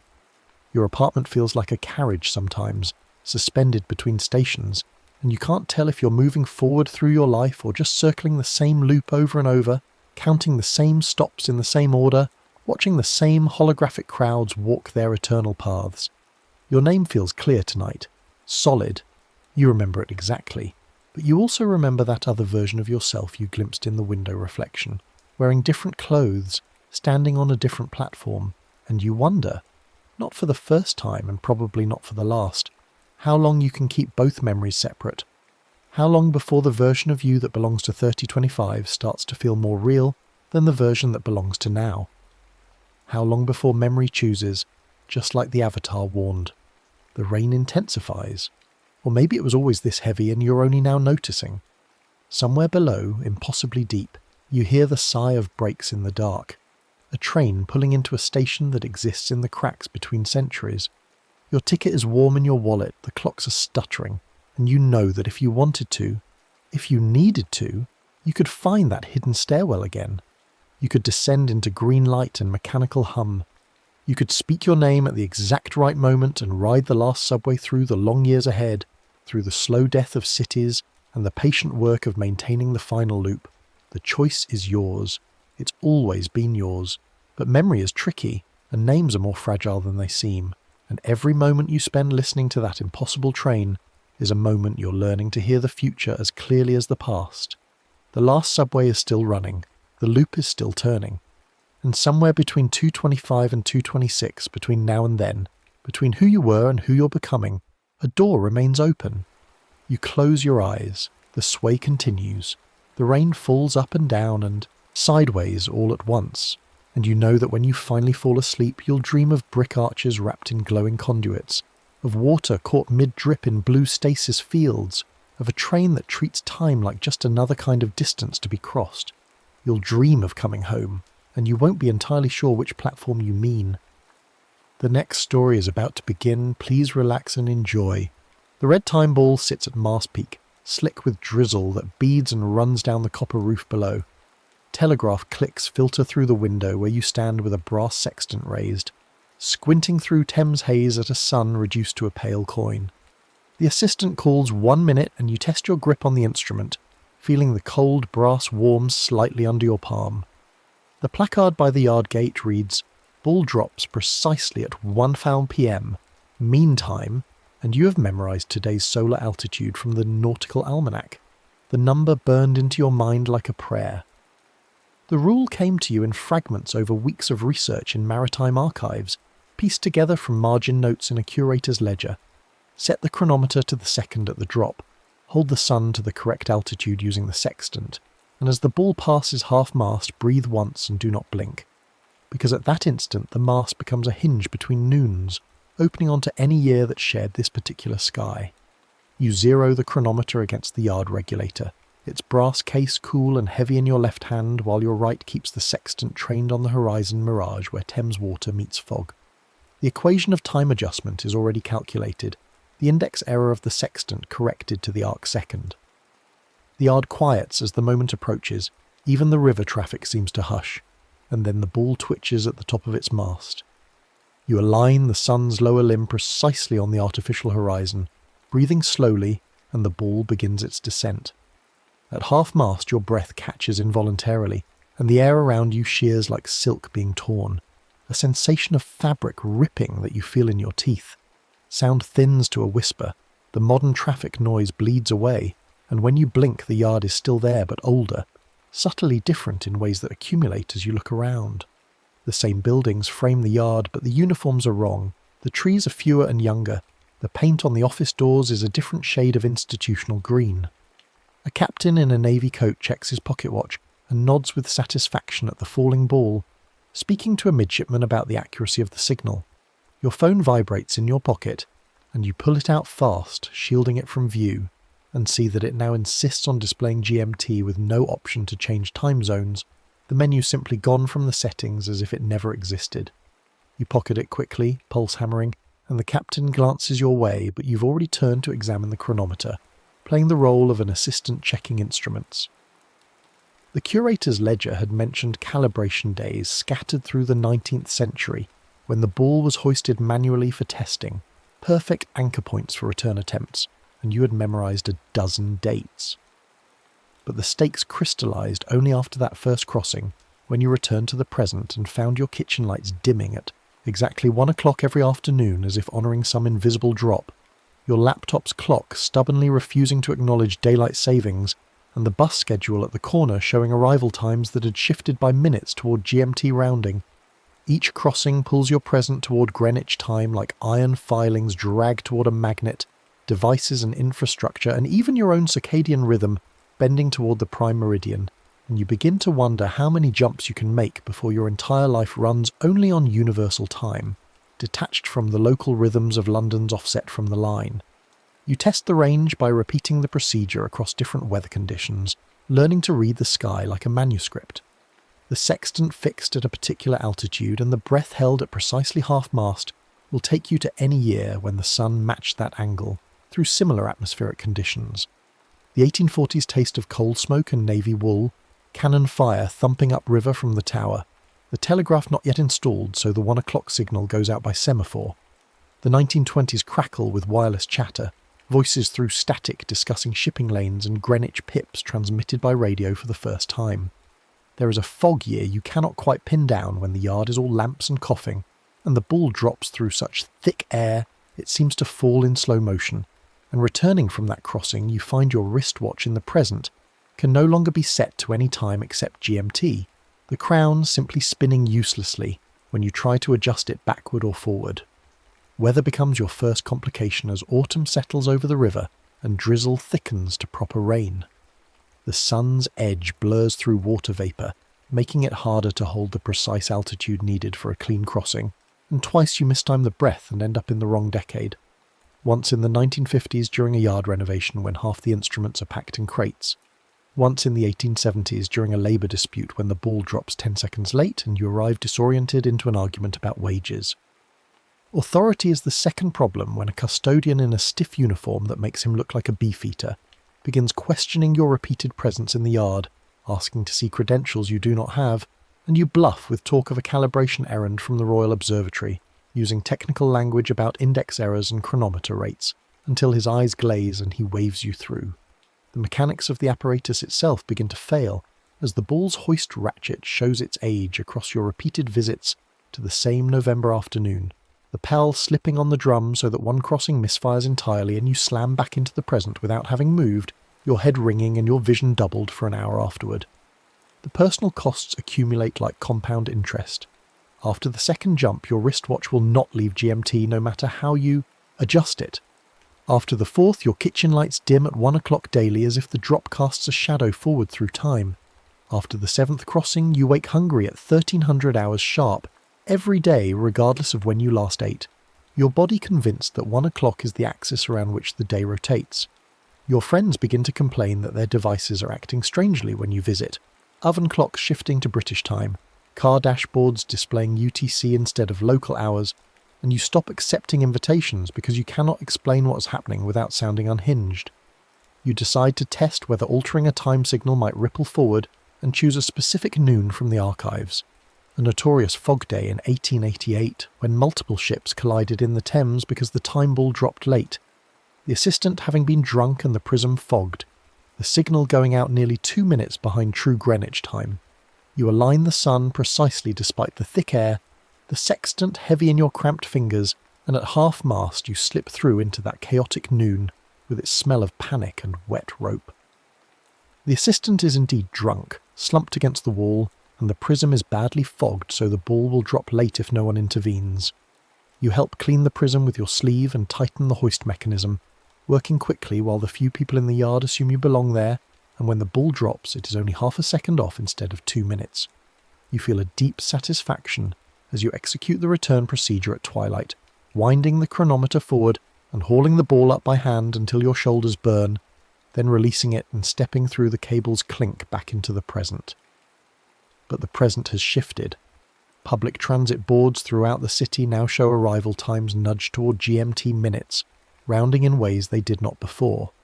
Your calendar app refuses to display time zones at all, showing only UTC with a locked icon when you try to change it. The kitchen lights that are dimmed now go fully dark at 1 o'clock. a blackout that lasts exactly 3 seconds like a daily eclipse. Your sleep schedule drifts further until you can only fall asleep with Greenwich pips playing from your phone, the 6 electronic tones that mark the hour on BBC Radio, and you wake at dawn thinking in nautical twilight calculations instead of alarm clock times. Escalation comes when you return to an 1890 crossing and find the telegraph line down, a pole toppled in a storm, and the yard in chaos because without the telegraph tick from the observatory, the 1 o'clock signal cannot be properly synchronised. The ball will not drop, ships will not get the time, navigators will be lost. You find yourself splicing the wire with a pocket multi-tool you carried through, your fingers numb with cold as you twist copper strands together and tape them with friction tape from the telegraph office. The tick resumes, the signal goes. Out, the ball drops clean, and as it passes half-mast you feel a tug in your ribs like a fishhook setting deep, as if noon itself has claimed you and will not let go. Returning to the present, you find that analogue clocks in your neighbourhood have begun to chime at 1 instead of their designated hours, church bells and school bells and the clock tower at City Hall all sounding together in the early afternoon, regardless of what time zone they are supposed to observe. The return procedure becomes a ritual you perfect through repetition. Wait for nautical twilight when the sun is 6 degrees below the horizon, wind the chronometer forward to match your present's full offset from the crossing point, hoist the ball by hand to mast peak using the manual wheel, your muscles screaming with effort, then release the catch and let it fall clean while you stand at the base of the mast. With the final cable clink you step through, the air shearing again but in reverse, and you arrive at your own twilight with the yard snapping into contemporary configuration around you. But each return costs more. After the 10th crossing, all clocks around, you display UTC with no local option visible, the setting simply gone. After the 15th, your circadian rhythm is fully locked to Greenwich, your body temperature peaking at noon, prime meridian time, your hunger arriving with the 1 o'clock bells that now sound from sources that should not be able to chime. You plan one final crossing to decouple, to break the pull before it becomes permanent. You choose a pristine clear sky noon from the deepest tables of the nautical almanac, a day that still matches today's solar altitude with mathematical perfection, no fog or clouds to complicate the alignment. You spend a week preparing, polishing the hoist drum in the present until it gleams, oiling the pawl with watchmaker's lubricant, truing the chronometer against radio pips you can faintly hear across time when you stand in just the right spot in the yard. On the chosen day you arrive early, the drizzle gone for once, the sun sharp-edged and clear. You raise the sextant and the brass is warm in your hand from being carried close to your body. The ball twitches at mast peak, red against pale sky, and begins its fall. At half-mast you breathe once, do not blink, and the hinge opens like a blade folding, and you are through into that perfect noon, the air crystalline, the yard silent except for the tick of the telegraph and the lap of water against stone. You do nothing there, change nothing, simply stand and breathe and let the moment exist in its precision. At twilight you execute the return by the book, every step measured, winding the chronometer with steady clicks, hauling the ball up hand over hand until the rope burns through your gloves, releasing it with a clean snap. The yard transforms and you are back in the present, stumbling slightly as contemporary traffic noise crashes over you like a wave. Some things relent. Your phone shows time zone options again. The menu restored as if it had never vanished. The train boards regain local minutes, no longer rounding everything to GMT. Your wristwatch will accept adjustment, the crown turning smoothly to set whatever time you choose, but not everything returns. The City Hall tower clock has quietly adopted a Greenwich strike, its bells marking hours in UTC that no one else seems to notice or question. Your stomach still schedules itself by 1 o'clock bells, hunger arriving punctually in the early afternoon regardless of your meal times. The kitchen lights still dim for 3 seconds at the drop moment, a daily eclipse you have learned to anticipate. You mark your windowsill with a thin brass line aligned to the prime meridian using a compass and calculation, a private meridian inscribed where only you will see it. At local noon, you catch yourself glancing toward 1 o'clock, your internal clock still half synchronized to Greenwich, your body living in 2 time zones at once. The sextant stays wrapped in flannel in a drawer, the chronometer wound but stored in its velvet cradle, and on fog days when the light goes soft and diffuse you feel the hinge breathe, a looseness in the air at the yard that calls to you. You can cross again, You know the procedure by heart now, precision and breath, and the discipline of not blinking, but every perfect drop binds you tighter to the line that once ruled the world, the arbitrary mark that became absolute, the convention that bent ships and schedules and lives to its measure.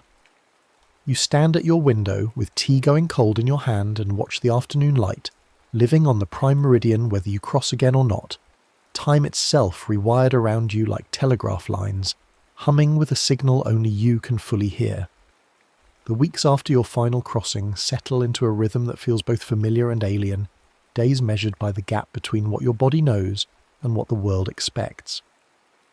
You take a job cataloguing maritime instruments at a museum near the Docklands, partly because the work appeals to you and partly because the commute forces you past the yard twice daily, a pilgrimage you cannot quite abandon.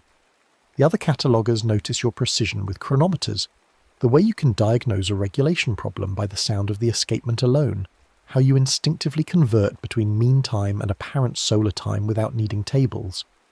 They assume you're simply devoted to the work, obsessive in the way specialists can be, and you let them believe it because the truth would require explanations you cannot give. Your flat becomes a study in temporal schizophrenia. The microwave clock blinks UTC in steady green digits, while the stove beside it insists on local time, and you have stopped trying to synchronize them because they will only drift apart again within hours.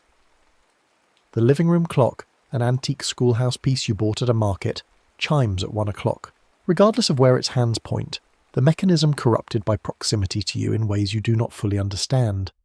You have learned to read time in layers, checking multiple devices to triangulate the actual hour, your perception fractured between the present moment and the ghost of Greenwich that follows you like a shadow longitude. Sleep comes in strange tides now. You fall asleep easily at night but wake at dawn with the specific quality of light that corresponds to nautical twilight at the prime meridian, your body convinced that this is the hour for return procedures even when you have no intention of crossing. Some mornings you rise and go through the motions anyway, winding the pocket watch you keep by the bed, calculating offsets in your head, your hands moving through the choreography of a ritual you have not performed in weeks. It soothes something in you, this phantom rehearsal, as if your nervous system needs to remember the pattern to feel whole. The museum holds a reception for a new exhibit on Victorian navigation, and you attend because your supervisor insists, nursing warm wine and drifting between display cases filled with instruments you recognise not from catalogue descriptions, but from having seen them in use, the brass still bright with recent polishing in the noons you visited. A professor from the Royal Observatory gives a talk about the history of time signals, and you stand at the back half listening until she mentions an anomaly in the 1888 records where a particularly bad fog day shows a time ball drop that should have been catastrophically late, but was recorded as only marginally off. She calls it a clerical error, a mistake in the log, and you grip your wine glass hard enough that the stem creaks. You corrected that drop, spliced that timeline, and the ripple is visible in archival records a century and a half later. The professor moves on to other topics, but you remain fixed on that single data point, proof that your interventions have weight, that changing a signal in the past does not simply evaporate but persists, embedded in the world like a scar in wood. After the reception, you walk to the yard even though it is late and the gates are locked. You stand outside the fence, hands in your pockets, watching the mast silhouetted against sodium lights and low clouds. The red ball is lowered for the night, resting in its cradle, dormant. A security guard walks past on his rounds and asks if you're lost, and you say you're waiting for someone, the easiest lie, and he nods and continues on. You're waiting, you realise, but not for a person. You're waiting for the feeling of the hinge to assert itself, for the air to shear, for some sign that the crossing is still possible even though you have vowed to stop. Nothing happens. The yard remains stubbornly contemporary, locked in the present, and eventually you turn away and catch the last train home, the carriage empty except for you and a drunk sleeping across 3 seats. The months stretch and compress in uneven measures. Spring comes early, daffodils in the park blooming weeks ahead of schedule, and you wonder if this too is an effect of your crossings, seasons slipping their moorings the way clocks have. But you have no way to prove causation, and the thought exhausts you. Your supervisor at the museum assigns you to restore a marine chronometer from the 1850s, its mechanism seized with old oil and corrosion, and you disassemble it with jeweler's tools over the course of weeks, each component cleaned and examined and sketched in a notebook you keep for the purpose.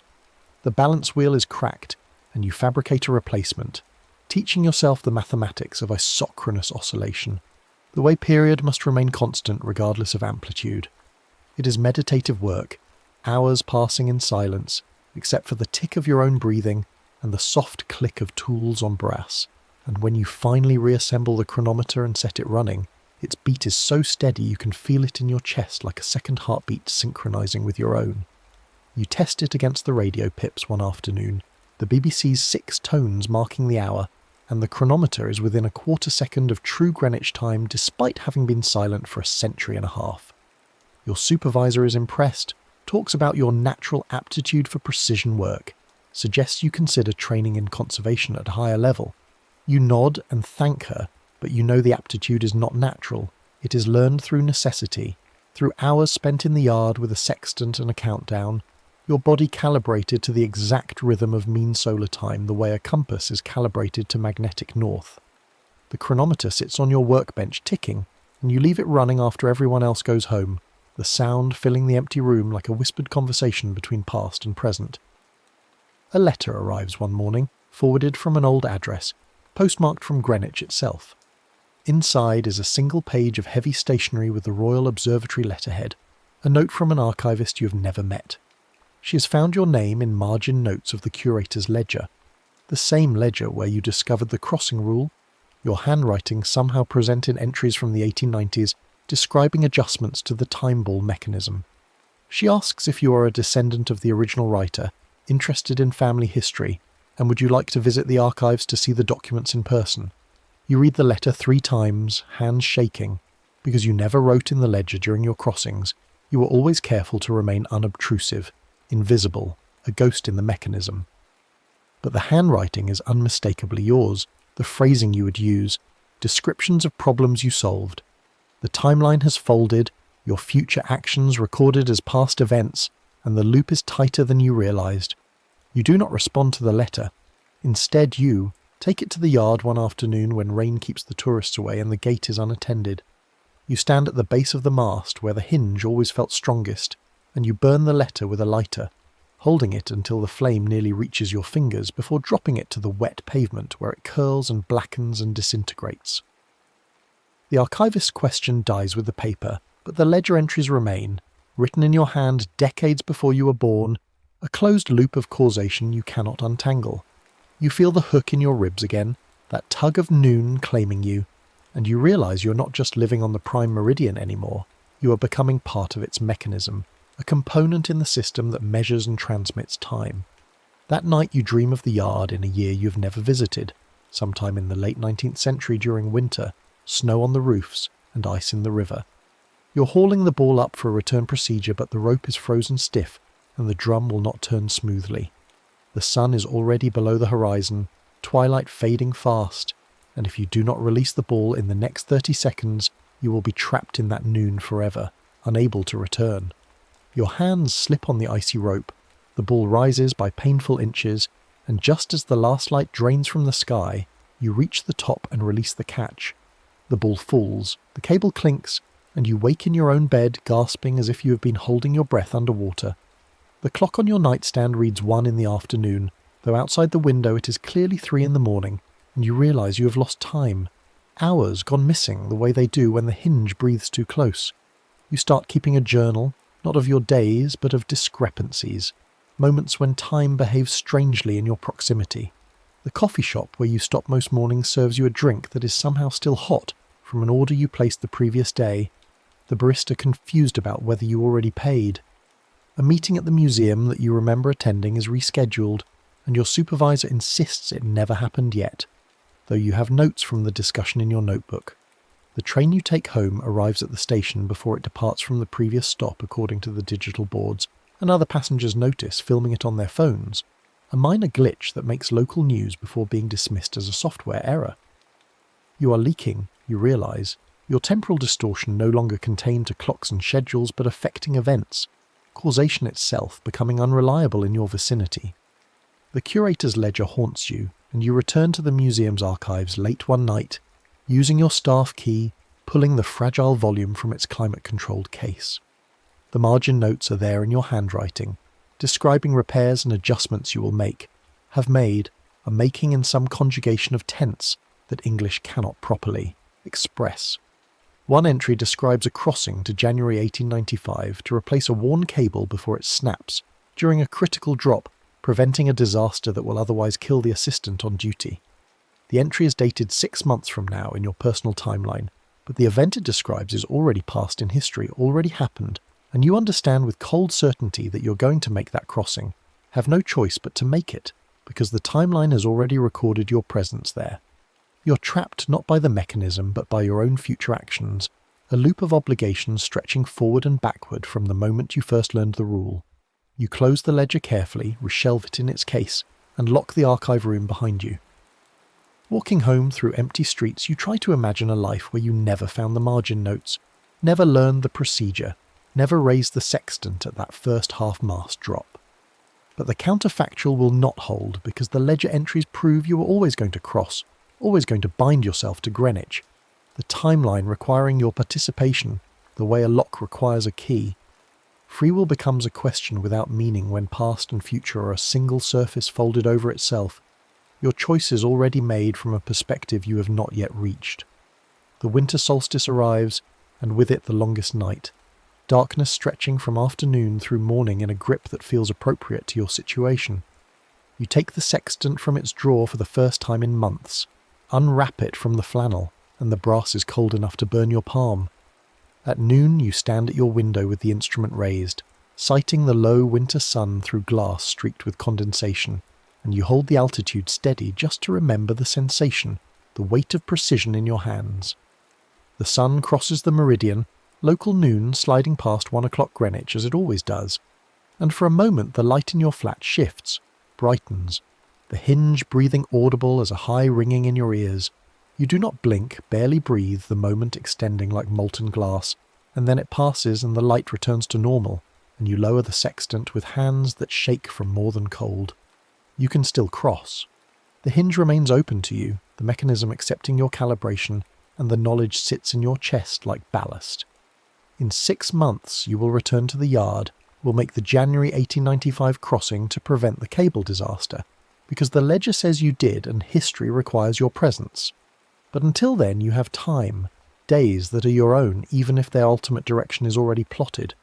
You wrap the sextant again, place it back in the drawer and make tea that you drink while watching the winter light fade, living on the prime meridian but not consumed by it, bound but not broken, your life a collaboration between choice and necessity that you are learning to navigate one careful noon at a time. The next story is about to begin. Please relax and enjoy.